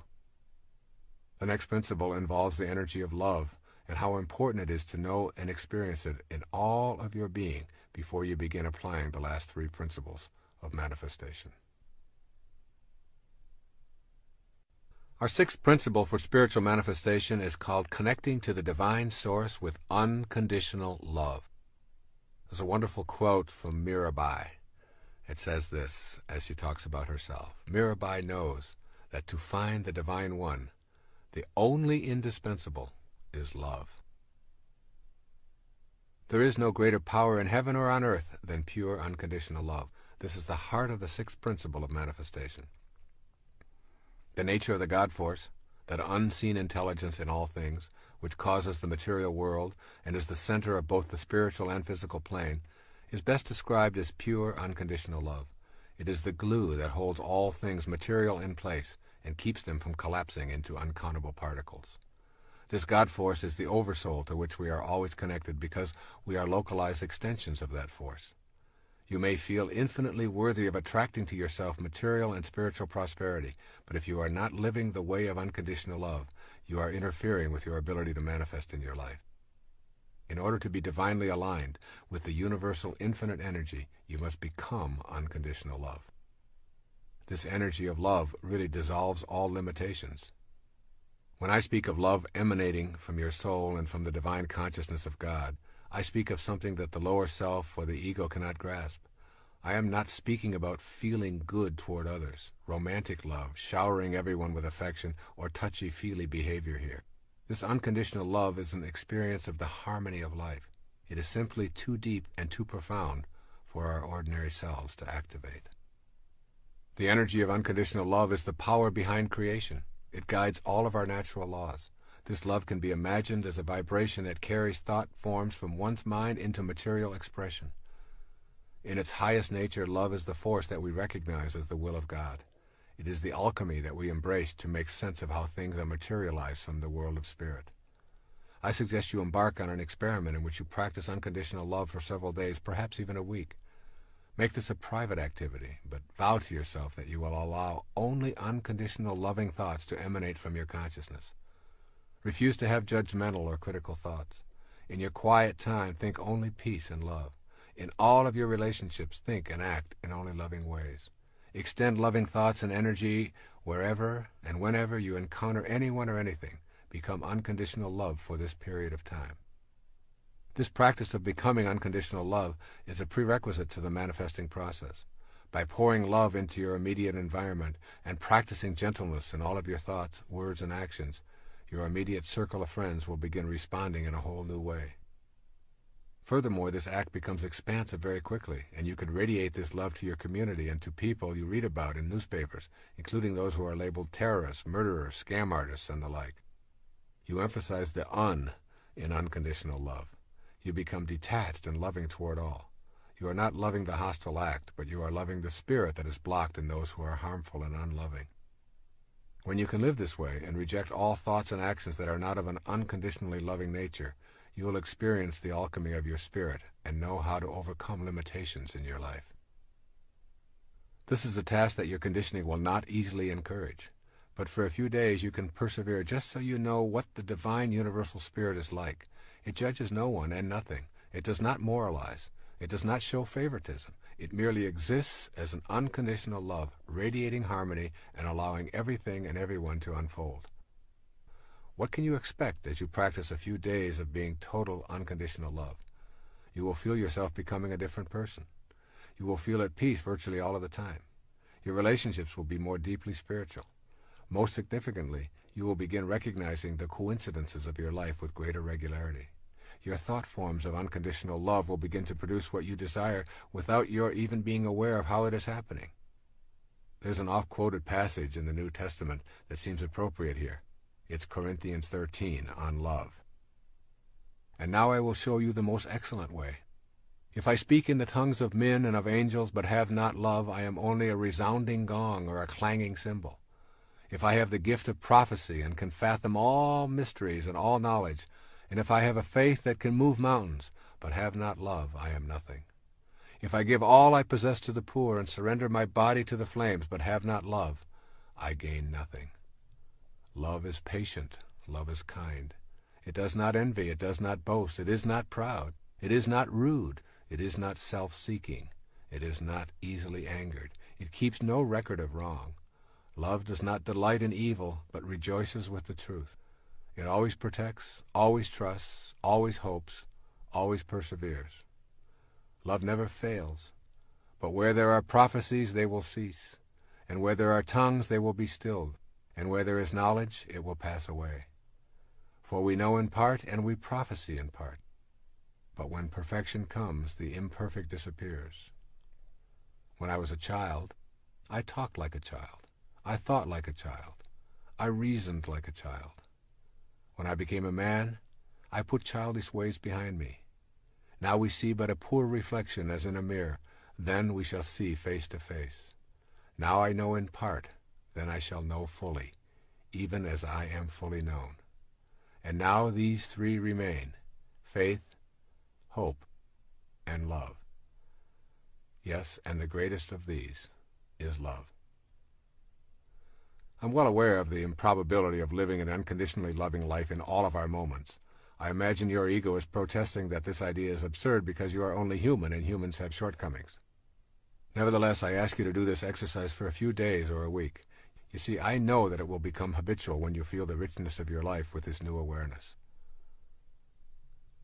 There's something that is called the process of detached observation. One of the great meditation exercises that I learned many years ago involves imagining lifting yourself out of your body and floating into space so far that you are actually observing the entire planet. If you do this, try to imagine what the Earth is like without you on it. It is a very difficult task for your ego to even contemplate the world without you on it. Next, begin to observe the planet without any judgment, refusing to label anything good or bad, right or wrong. Simply instruct yourself to notice, allow, and send unconditional love. The process of being a detached observer occurs in the silence of your contemplations or meditations. Begin by seeking out time to be quiet and enter this inner place of love. It is in that silence that you will come to truly know the divine energy of unconditional love. It's a difficult thing for our egos to contemplate this concept of oneness. Unconditional love and becoming a co-creator in your life is possible when you know that God is not separate from you. You and God are one and the same. In the New Testament, Jesus says to the multitudes, "I have said, ye are gods." And later, "When a man believes in me, he does not believe in me only, but in the one who sent me. When he looks at me, he sees the one who sent me."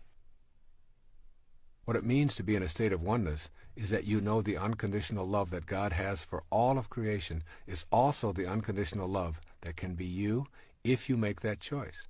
If you place restrictions on that love or withhold it dependent on your judgments and hatreds, then you make it a conditional love and remove yourself from the possibility of co-creating with God. We have unconditional freedom for our thoughts to be what they are.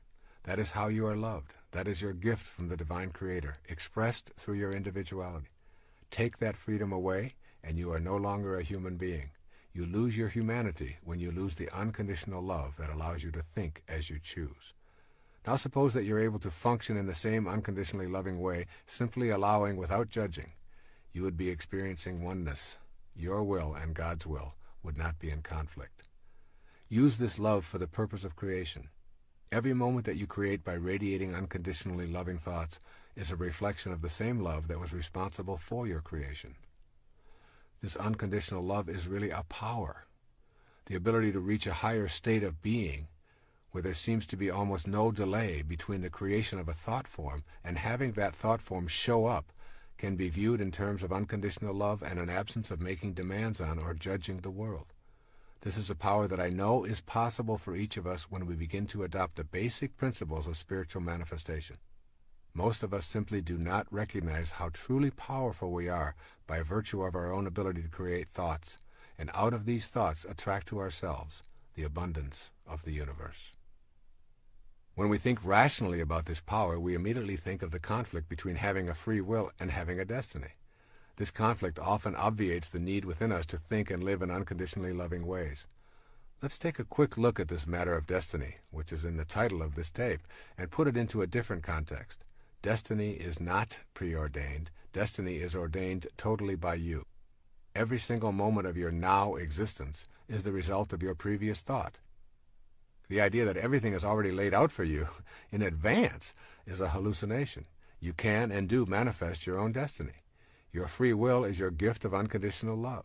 You create the destiny with this free will, and when you venture off the path of unconditional love, you are simply living an illusion. The illusion is that the thoughts that you have of your separateness from God's will put you into an obsequious position, that God is something you must fight or fear. Obviously, if this were true, God could not at the same time be all-loving. So what it means here is that you want to know the joy of unconditional love. The most important thing that you will gain from cultivating unconditional love will be freedom from hate and violence. When these thoughts are removed, you discover the presence of joy and peace. This is an automatic reaction to unconditional love, because you are in harmony with the creative source.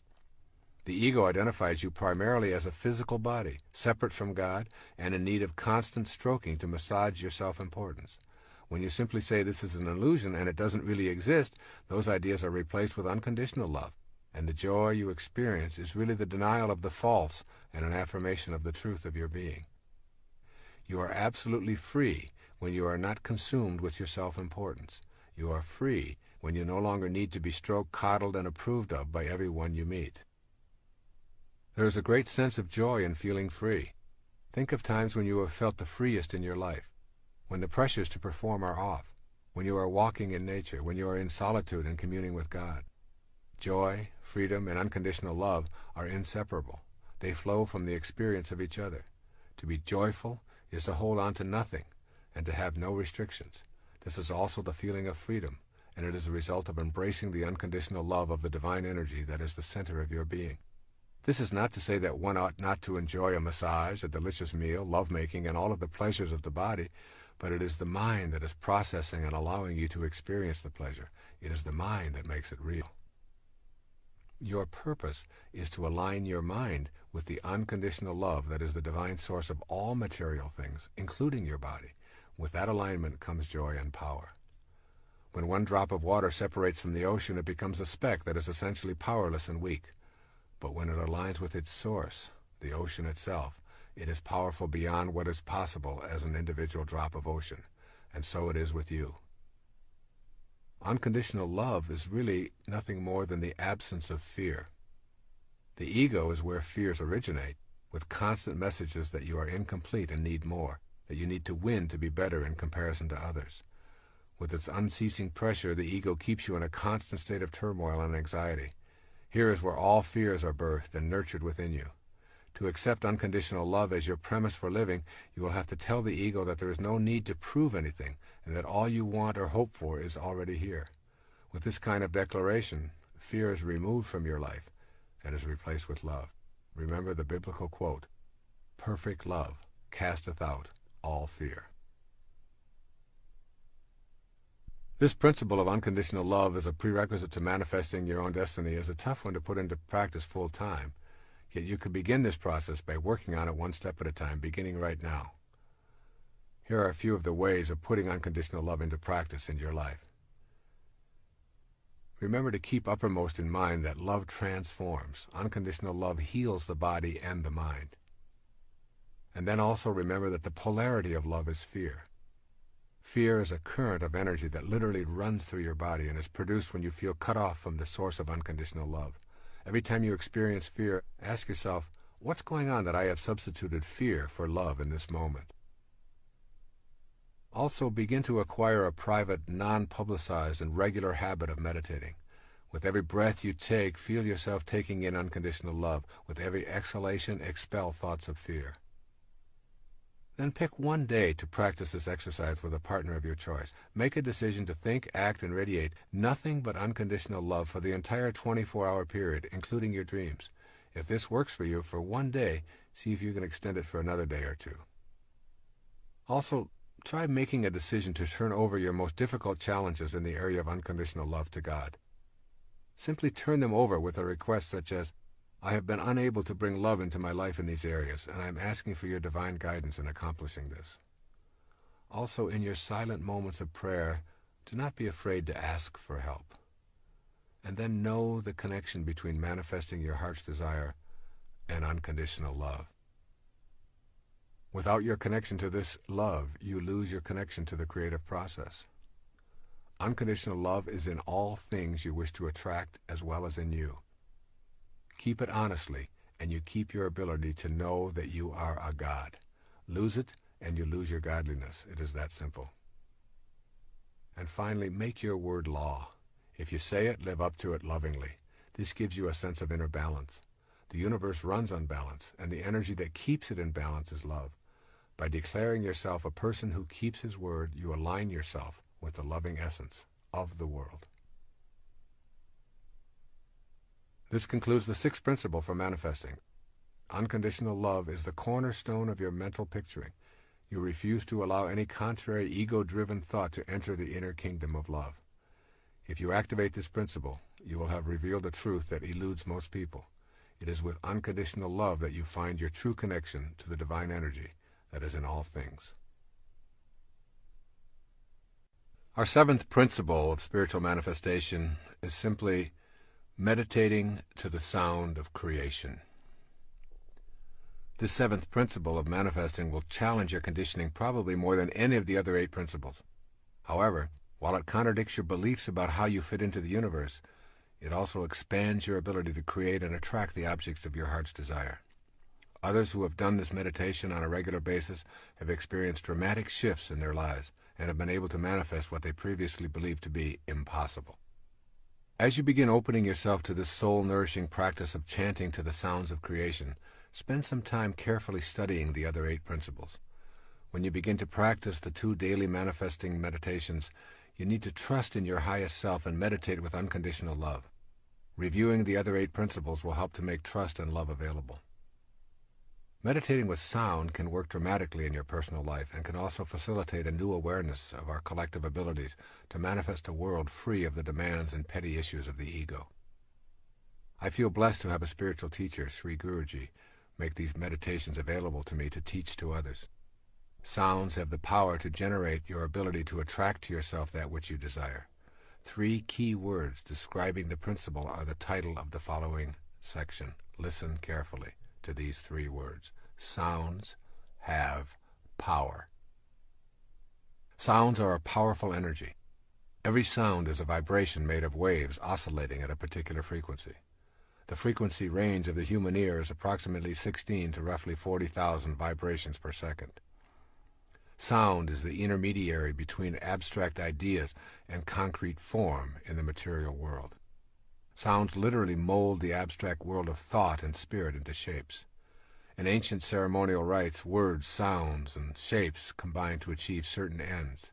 Each letter in a word signifies a sound and records the expression of a particular sound. Differing sounds were recorded for their own purposes. Sounds have an impact on us in a myriad of ways. The discordant and harassing sounds of machines, thudding, screaming, grating noises, bombard our consciousness and make it difficult to be serene and peaceful. Discordant sounds can cause internal illness or disease. But sound also has healing properties when it is harmonious and soothing. Healing takes place to the accompaniment of soothing harmonies and nature's music interspersed with spiritually nourishing silence. In addition to healing, sound is used in the creation process, which is the central concern of this 7th principle of spiritual manifestation. When we use the sounds of nature that are most consistent with the act of creation, we begin to attract the material form that we desire. Learning how to use sound is a way of harnessing its power for manifesting thought into the world of form. Manifesting is knowing how to make contact with that spiritual vibrational frequency while we are living inside a body in a materialized world. Pay attention to words and sounds because they can attract positive or negative influences into your life. Harmonious sounds are the ones that most contribute to a balanced and creative life. But before going into the actual use of meditation sounds, it is necessary to learn how to prepare yourself to use sounds in your daily meditation. You need to gain access to a method that will take you beyond the mind to a state of consciousness that transcends your thoughts. This higher state of consciousness beyond the mind is called Siddhi awareness. S-I-D-D-H-I. Siddhi awareness. Siddhi awareness or Siddhi consciousness is a perfect state of awareness in which there is a complete absence of doubt and no delay between the origination of a thought and its materialization into the world of form. It is an unlimited state of being in which creation occurs instantly without any time lag from thought to form. When we contemplate this state of grace, our minds challenge the idea and provide us with many reasons as to why it is impossible. Siddhi consciousness, however, has absolutely nothing to do with the mind. Let that sink in. Siddhi consciousness is beyond the mind. This state of graceful being has nothing to do with the mind, whose nature is a constant inner monologue. The mind frets continually about an unlimited number of desires that can never be adequately fulfilled. You can give your body great pleasures with booze and sex, give it fancy automobiles and delectable gourmet meals, body massages, and every other imaginable delight. The next morning, when it recovers, your mind has a new list of demands taped to your forehead, asking for more and more of what it can never get enough of. This is the nature of the mind, which is ruled by the ego. Your mind, then, is only a barrier to experiencing siddhi consciousness, wherein you are in a state of bliss and complete acceptance, and your desires are the same as your experience of life. Your mind blocks the vision of your highest awareness. Your highest self has its own language. When your body is stilled and totally in the present, thoughts disappear. Then you can start the exquisite process of meditating with sound. It is the magic of this sound meditation that I am going to explain in the seventh principle. This is a siddha technique to take you beyond the constraints of the ego and the mind to a place within yourself where you can change your vibrational frequency through the use of sounds of creation. There's a magic to the sound of creation. As you begin to incorporate these ideas of the power of sound into your consciousness, going beyond the darkness of your mind to the light of your highest self, think about these words that open the book of John in the New Testament. In the beginning was the Word, and the Word was with God, and the Word was God.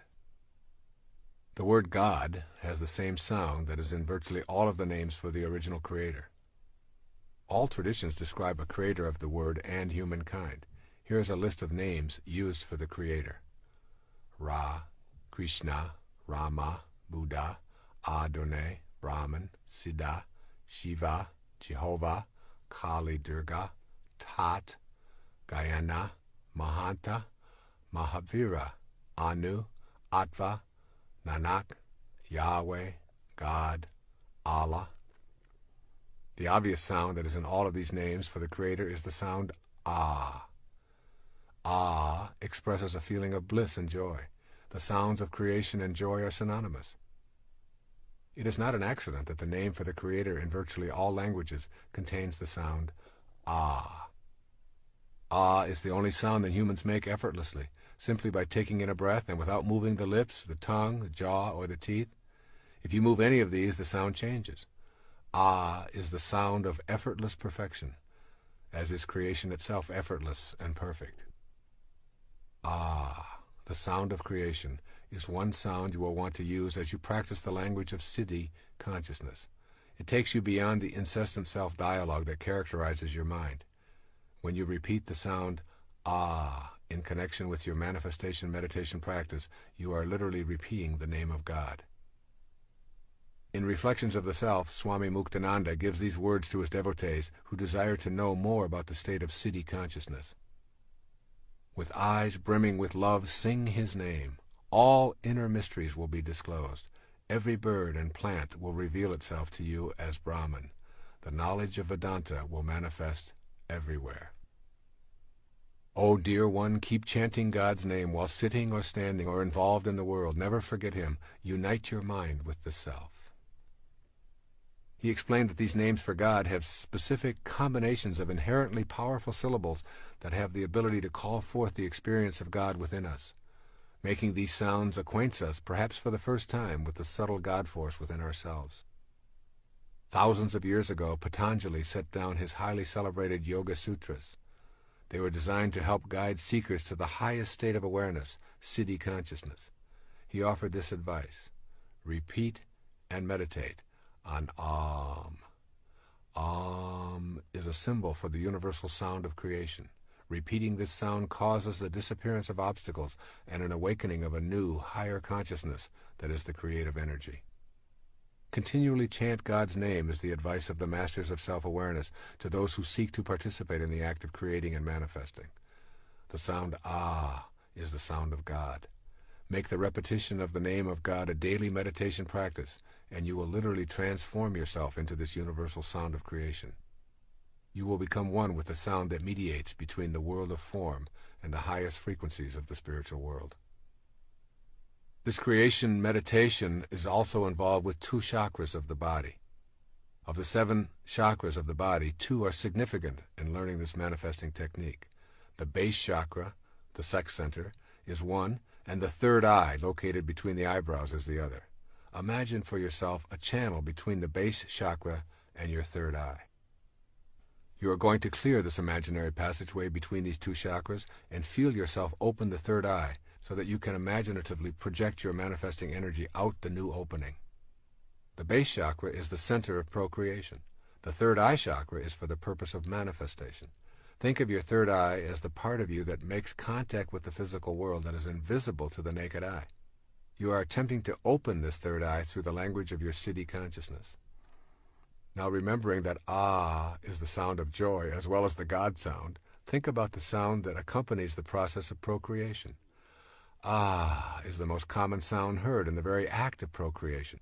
And more often than not, God's name is repeated as a soul arrives from the world of the unseen into the world of materialized form. Oh God, oh my God, ah.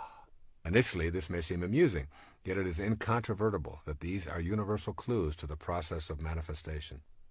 The energy released through the root or base chakra brings about procreation.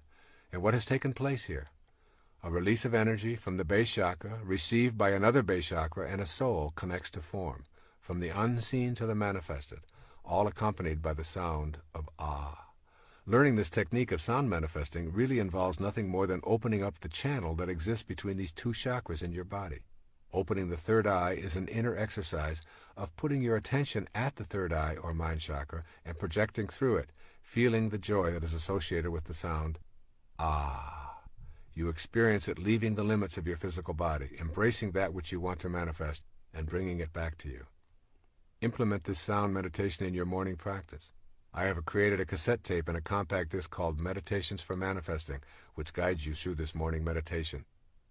In addition, that recording guides you through the second meditation, which takes place in the evening. However, here you put your attention on gratitude for all that has manifested into your life. This is also the subject matter of the ninth and final principle. Now we listen to the sound of that which is manifested. There's a second sound that reflects the vibrational frequency of manifestations in the physical plane. This sound is Om.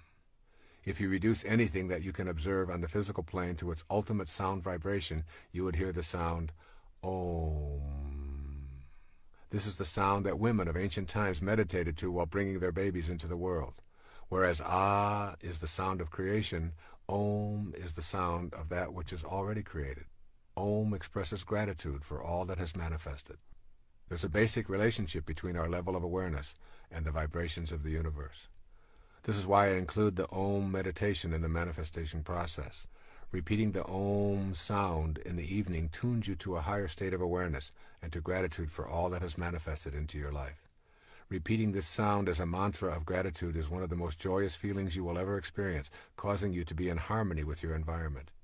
Using the Om sound is a way of bonding to all that manifests for you, in whatever form it shows up. It creates a peaceful space and contributes to your identifying with the manifesting principle. These two sounds, Ah and Om, used on a daily basis, form the basis for your becoming adept at connecting with what you desire and understanding totally the message of this tape, which is that you indeed manifest your own desires and destiny. Now let's take a look at the practice of meditating for manifesting.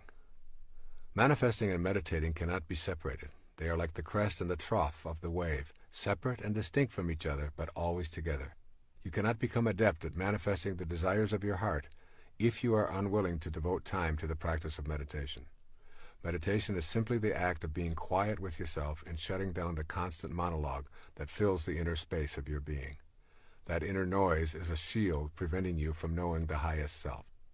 Engaging in sound meditation is a useful way of accomplishing inner silence and removing the influences of the constant chatter that is largely produced by the ego.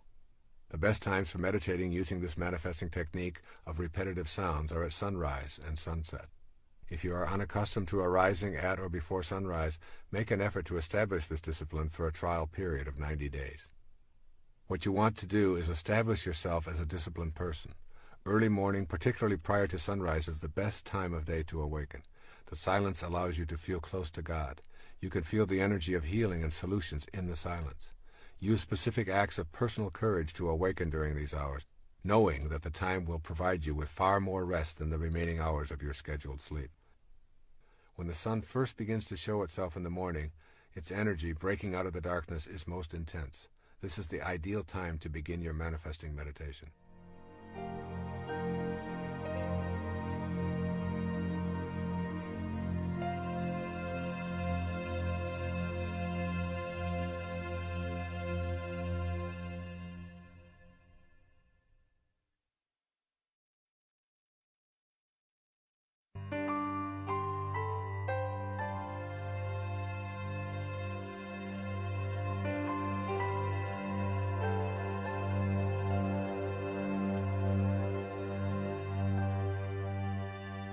Find a comfortable place to sit. What makes you feel most relaxed and at peace is the perfect posture. If at all possible, it is advisable to do this outdoors. Gently place your forefinger and thumb together on each hand. Close your eyes and allow yourself approximately 20 minutes for this morning practice. Take in a few long, deep breaths and exhale, becoming aware of the pattern of your breathing and the feeling of filling your lungs. Then place your attention on the root or base chakra, the sex center, and move your attention up the passageway between your root chakra and your third eye chakra. Think of this as a channel that has been clogged, and think of the third eye space as an opening that has been sealed for a long time that you are going to open with your new inner etheric energy. Now take a deeper, longer breath of air, filling your lungs, and as you release the breath, say out loud the sound ah, with as much emotion and volume as you can imagine. Ah. Place your attention on clearing the channel with the sound of ah. While you are doing the ah meditation, add to your mental picture what it is that you would like to be able to create or manifest without being at all attached to how it will surface in your life. Repeat the sound of ah as your mantra for the entire time. However, do it out loud and with emotion for only approximately the first 1/3 of the time. Move your attention up and down the inner passageway between the root chakra and the third eye chakra. With the inner energy that you are feeling from the sound of creation resonating within you, open this third eye in your mental picture and propel the creative force through it into the world of form. Imagine its release from your inner being to a point at which it circles the world and surrounds the objects of your desire. Trust that this energy will connect with the universal energy that is the God force and will send the objects of your desire into your immediate world. This must be done in accordance with all 9 of the principles of manifesting that are explained in this tape, which means you have an absence of doubt, complete trust, unconditional love, and a knowing that this power of attraction is within you and in all things. Gradually, you will begin to experience an overwhelming sense of bliss and peace. For the next approximately 1/3 of the morning meditation, say the ah sound softer and softer. Stay focused on the third eye, which is now open and sending out this creation energy and the feeling of your desire manifesting. For the final third of your morning meditation, repeat the sound of ah to yourself silently as a mantra, and keep your attention on the third eye and the glorious feeling of gratitude that you are already experiencing for having this manifest into your life. When you have completed approximately 20 to 30 minutes of this manifesting meditation, your morning session will be complete. Some people have used this meditation to manifest peace for themselves or those they love, to center themselves on a healing, or to bring a relationship into their life. Others have used it for such matters as selling a house, getting a promotion, overcoming an addiction, attracting money, or whatever. The possibilities are unlimited. What you are doing when you do this morning ah meditation is resonating with the words, "In the beginning was the Word, and the Word was God." The act of manifesting is the beginning of something being created in your life. The evening meditation is best practiced at sunset if possible. Once again, as the sun sinks below the horizon, there is a corona-like expression of energy that is greatest just as the sun leaves the horizon and for a few moments immediately after. Now you practice the sound of Om, which is the meditation of gratitude. The practice is identical to the morning meditation with the exception that now you are not asking to manifest anything. Instead, at the end of your daylight or as you retire, you are simply saying thank you to the universal intelligence that we call God for all that has manifested in your life.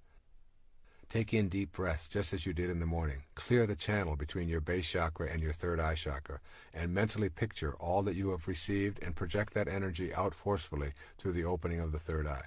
You are expelling into the universe beyond your immediate body an energy of gratitude.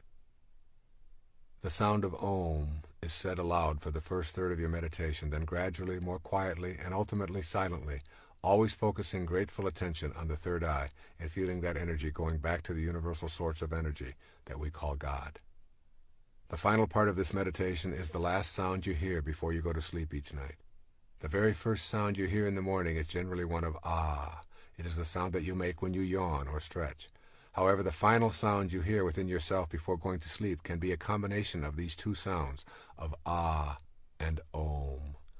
I defined enlightenment earlier as the ability to be immersed in and surrounded by peace. It is not an accident that the sounds ah and om, when combined, translate to the word that means peace or enlightenment. Shalom. Shalom. By saying these two sounds to yourself as you drift off to sleep, you are becoming at one with all that is peaceful and all that provides for us. It is also not an accident that the primary sound of spiritual joy is the sound of ah in Alleluia. And it is also a sound in the last word of every prayer, Amen.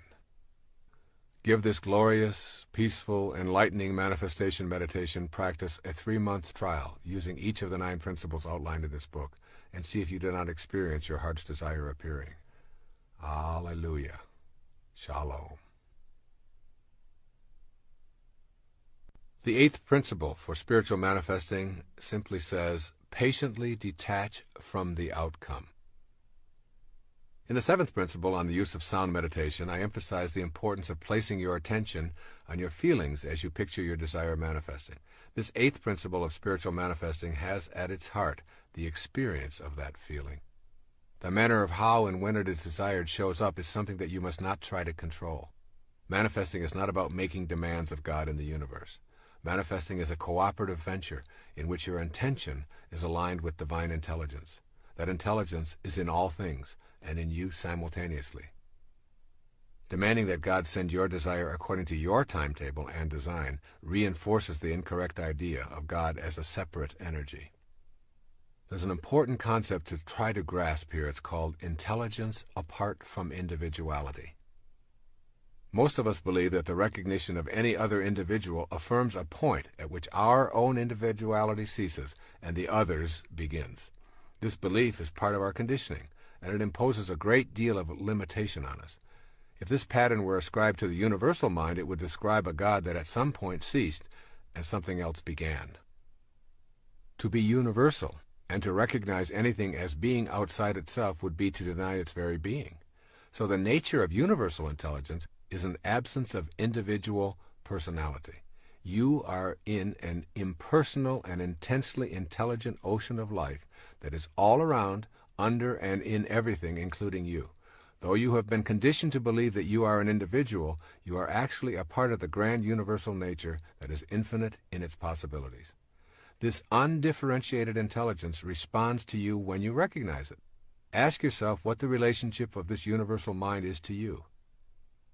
It cannot have favorites if it is the root and support for everything and everyone. Lacking individuality, it cannot be in conflict with your desires. Being universal, it cannot be simply shut off from you. All these statements characterize this all-producing mind as responsive to you when you understand your relationship to it.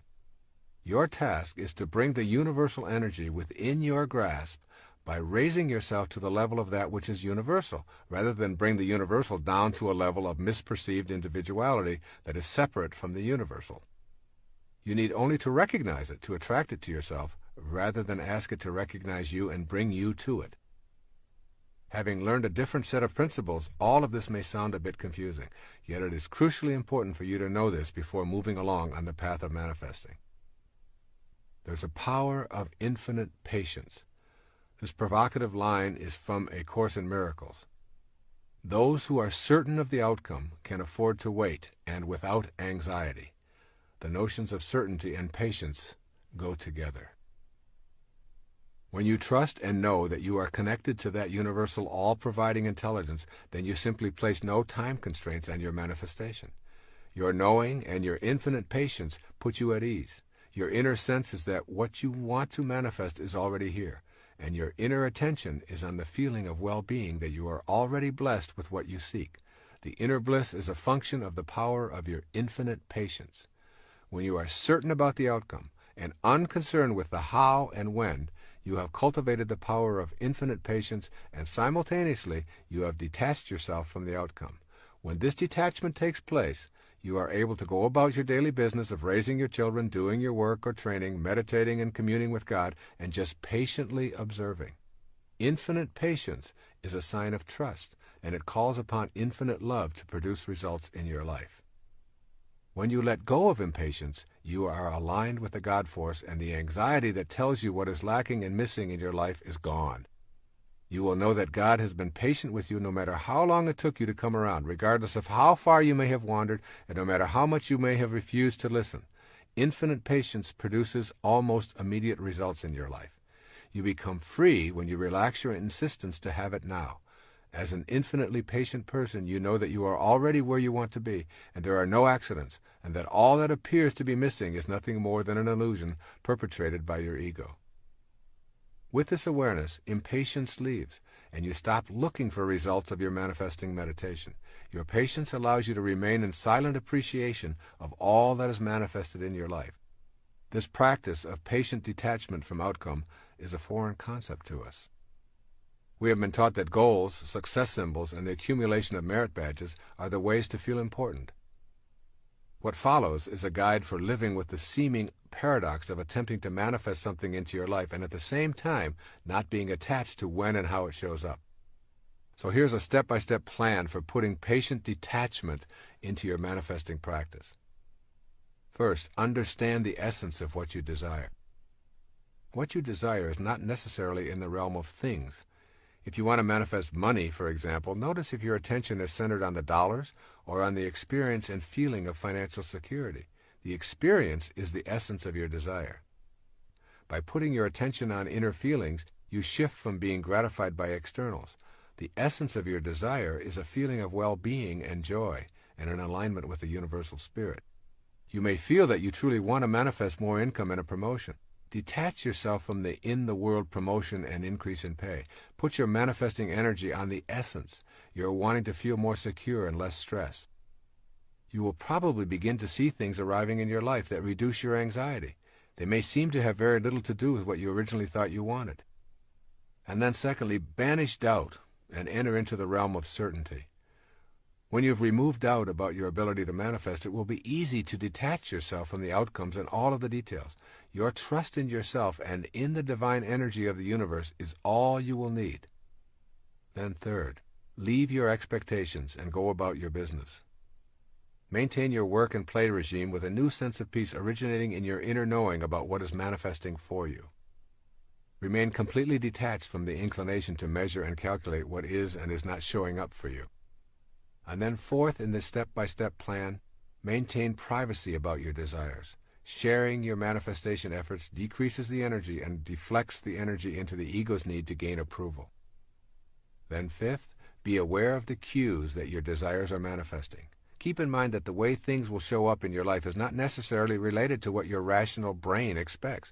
Things may begin popping up into your life that were never there before and which may surprise you as you notice them more and more frequently. These synchronistic events and happenings are the result of beginning to live in a heightened state of awareness. Pay close attention to the cues as they surface and gently tell yourself, it's working, I can see the results. And then sixth, act immediately on the cues that arrive by acknowledging them. When you acknowledge the early signs of arrival of what you wish to manifest, you are giving your inner energy a positive charge and recognizing the divine universal intelligence. This recognition is essential to the continuation of this manifesting process. And seventh, don't think of your manifestation as a special favor. To see manifestation as a favor is to begin the process of bargaining with God and believing in your separateness from all other living things. Your desires manifest because you are in perfect alignment with your source of creation and because you are not placing any limitations on what can come into your life. And then eighth, view any and all obstacles as lessons, not indications of failure.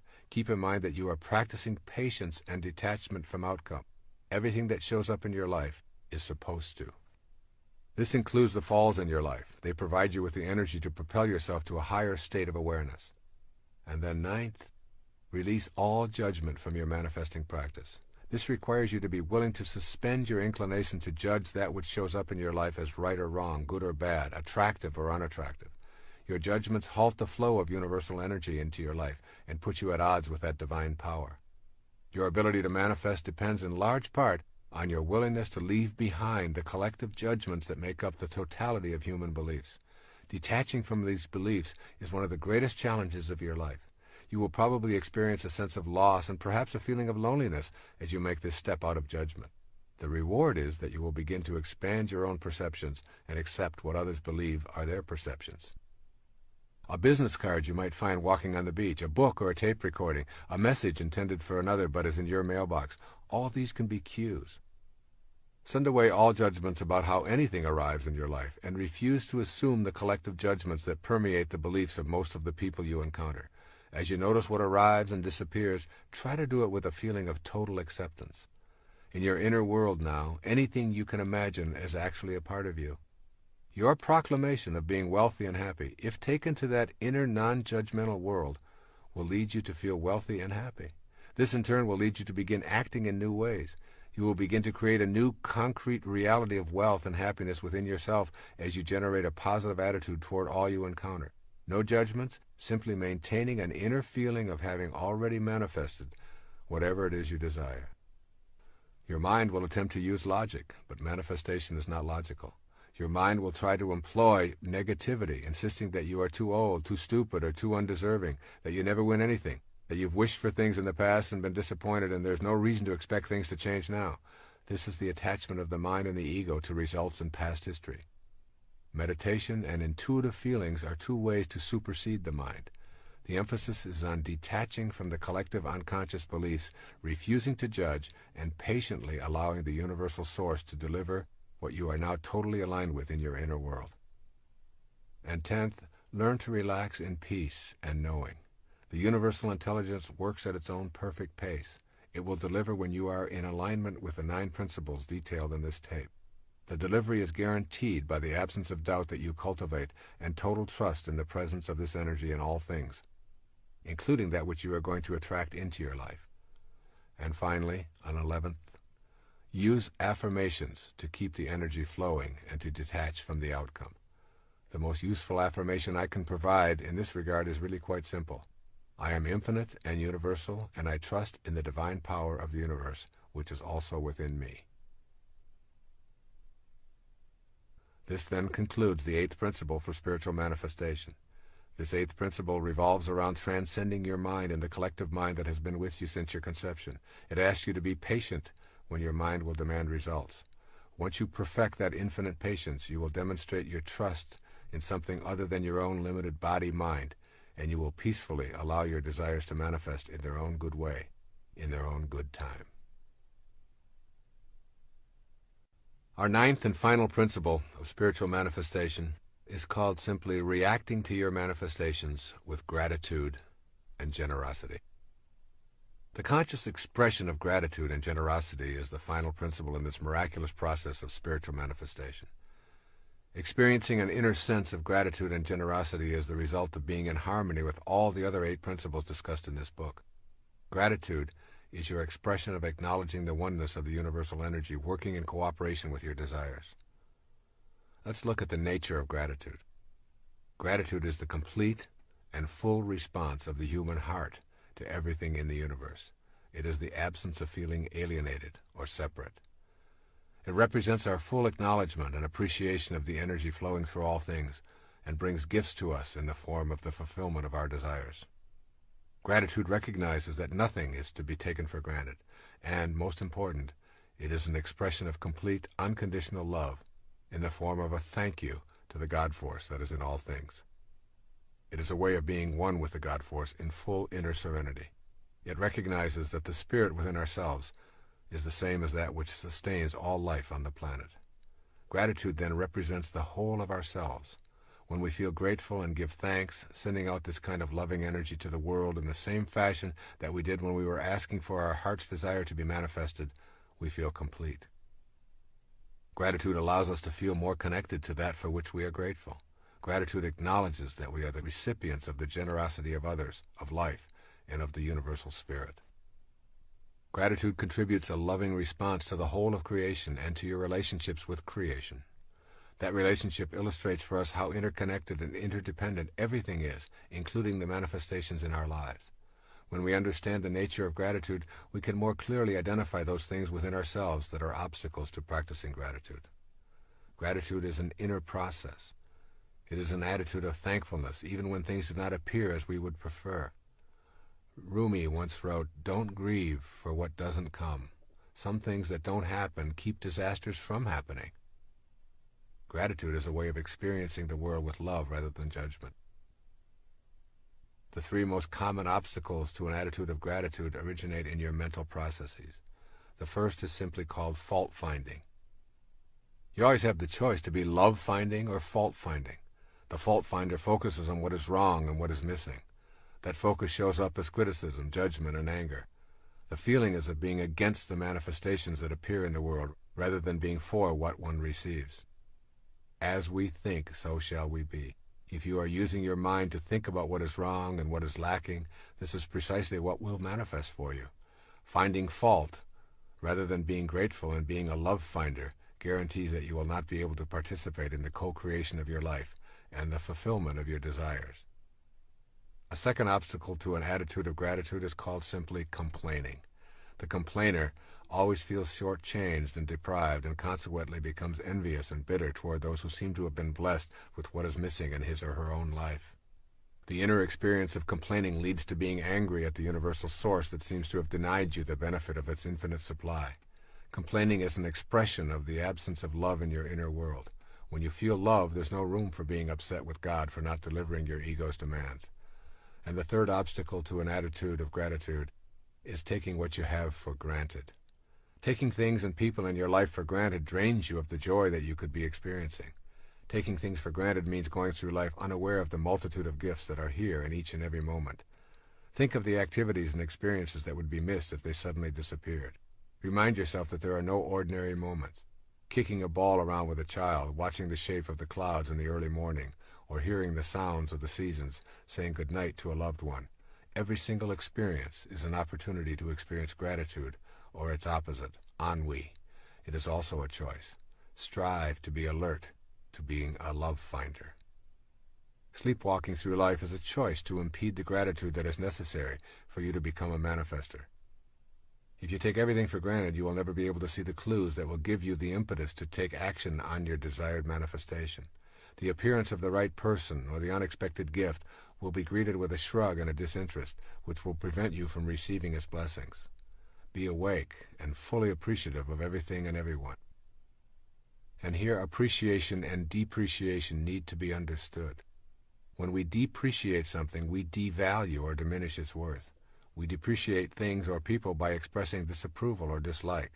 It is impossible to feel grateful for something or someone we do not value. Begin to see things and people as they truly are. Each person is a child of God. See the unfolding of God in each person you meet.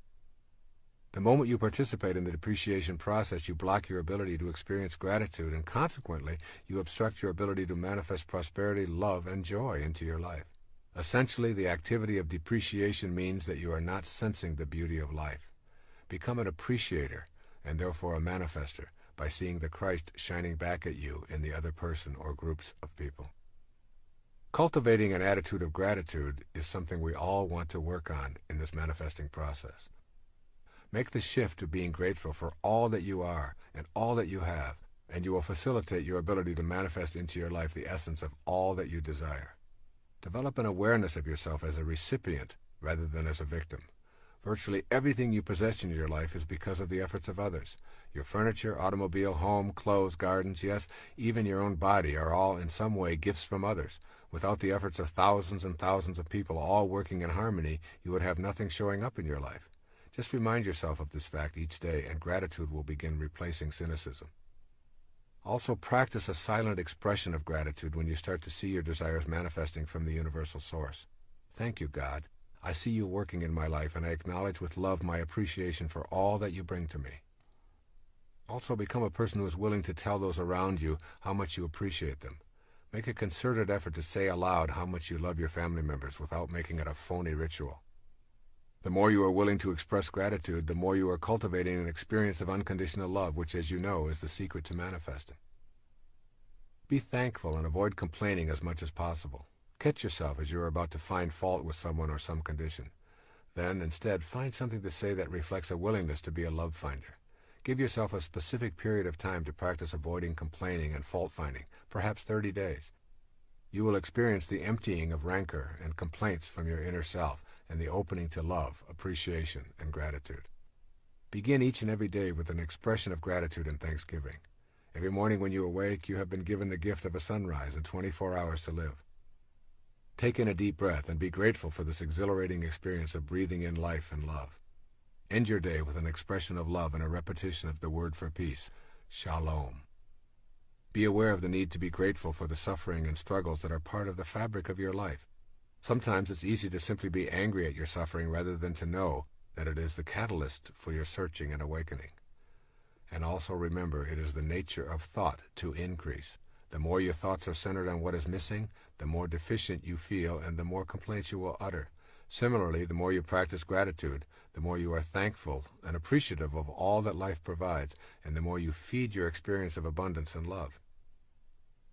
And now a look at generosity and service, the final steps in manifesting. The natural extension of being grateful is the development of a generous heart. Perfect generosity is a willingness to give of yourself and all that you have manifested without any expectation of a return.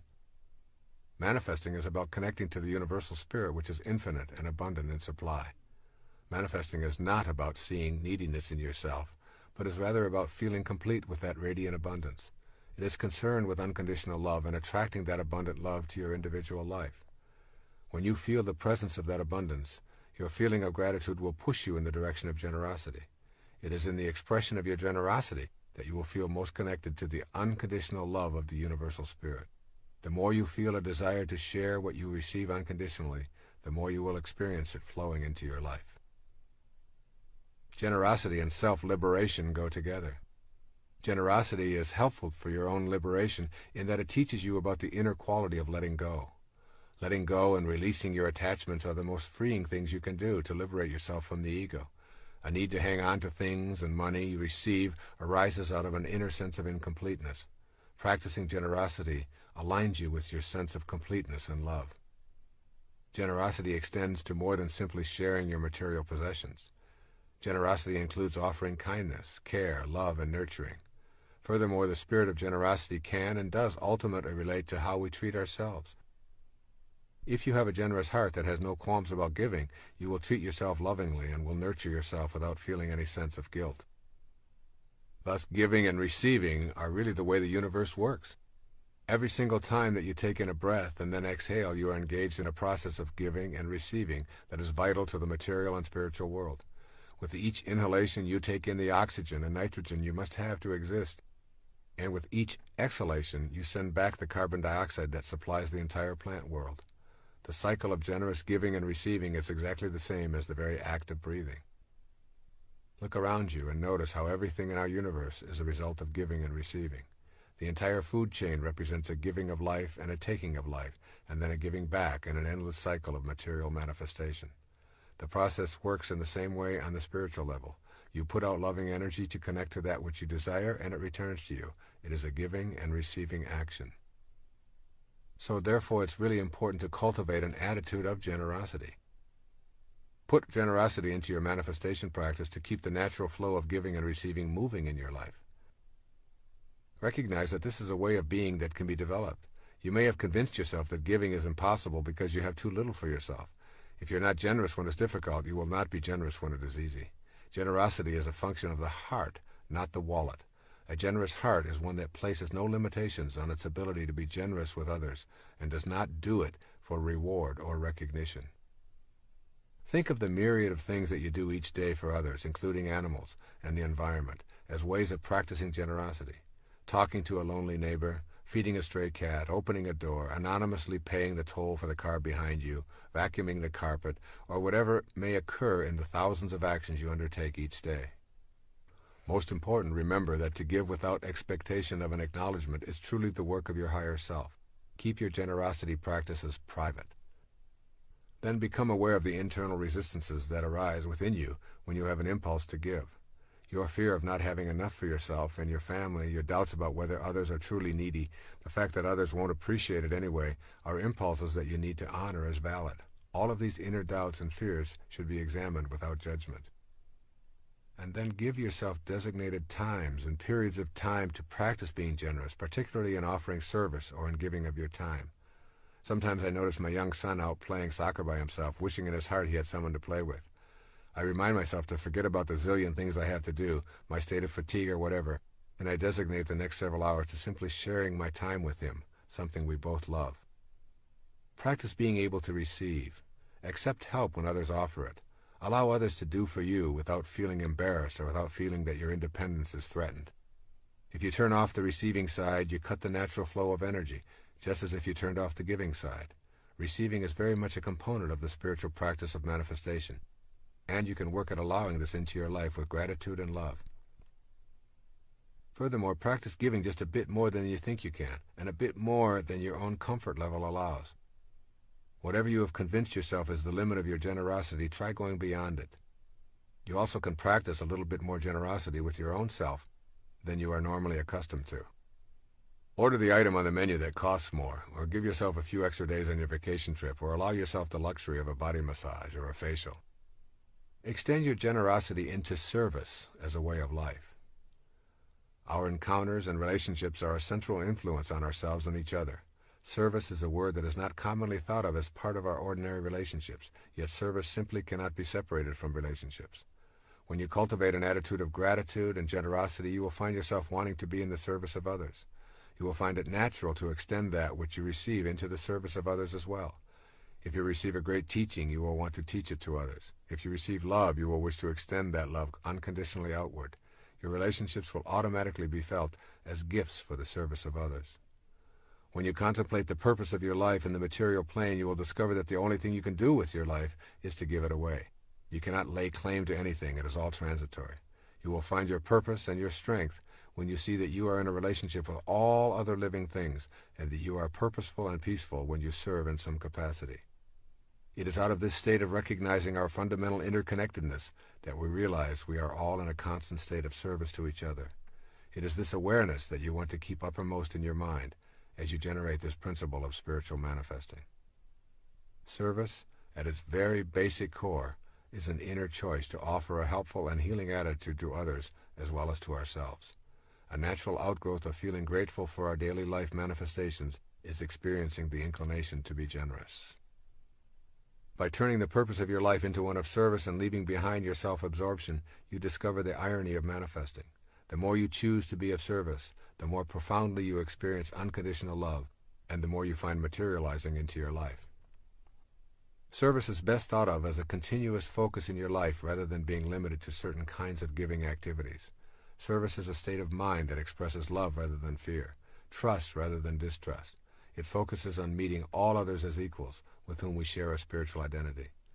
This inner attitude of love reveals itself in action. Service does not require that you become a Mother Teresa. You serve by suspending your ego and extending the love that fills that space. It can take a million different forms, but when practiced with authenticity, from the heart, it makes all that is manifested into your life worthwhile. The only problem you will encounter is attempting to give or serve without love. The moment you put a condition on your service or ask something in return, you introduce conditional rather than unconditional love. The imposition of the condition makes service empty. Service without love is obligation, and it carries guilt and anger and resentment along with it. Work at being in a state of unconditional love with your service efforts, and when love is not authentically present, acknowledge that as well. This concludes the 9th principle of spiritual manifesting. Be willing to take all that is attracted to you as a result of your practicing the manifesting principles.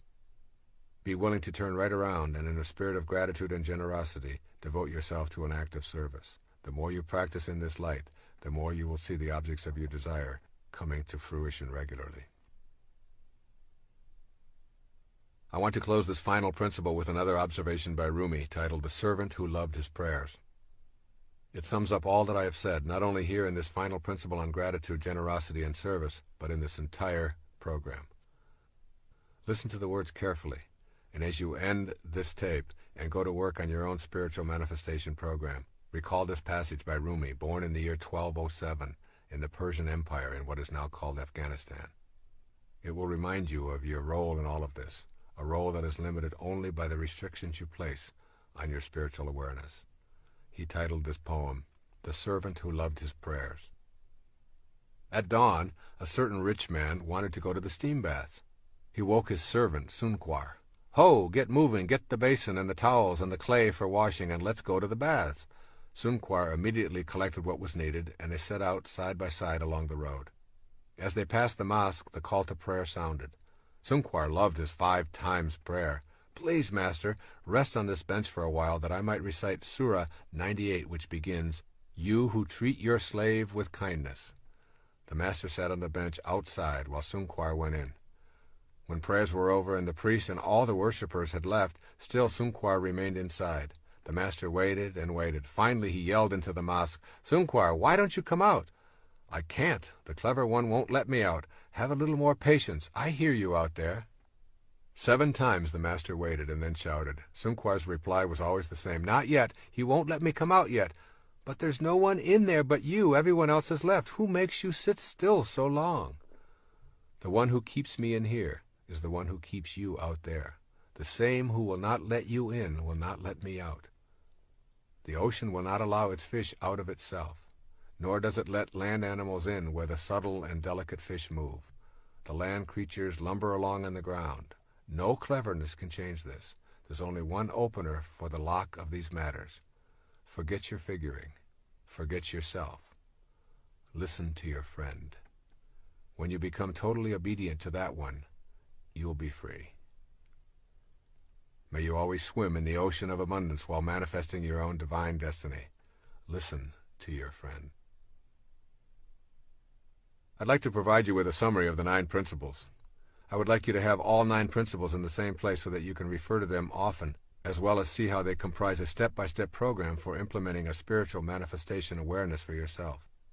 Each principle flows to the next, and if you apply them in this sequential manner, I can guarantee that you will begin to view yourself as an absolute miracle, an individual who is connected to the universal all-pervading spirit in such a firm manner that you know you are a co-creator of your own life and all that is attracted into it.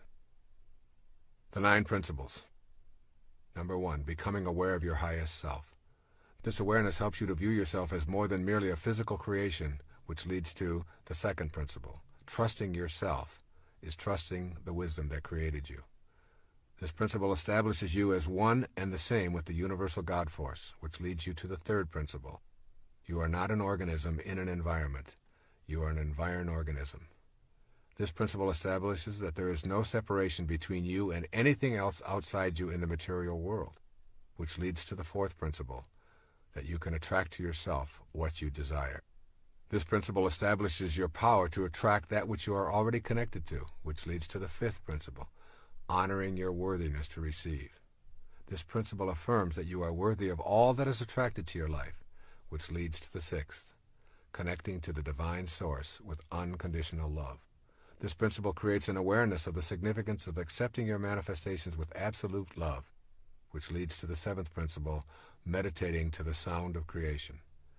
This principle gives you the tools for vibrating yourself to the very sounds that are in the world of creation. These are the tools for attracting and manifesting, which leads to the 8th principle, to patiently detach from the outcome.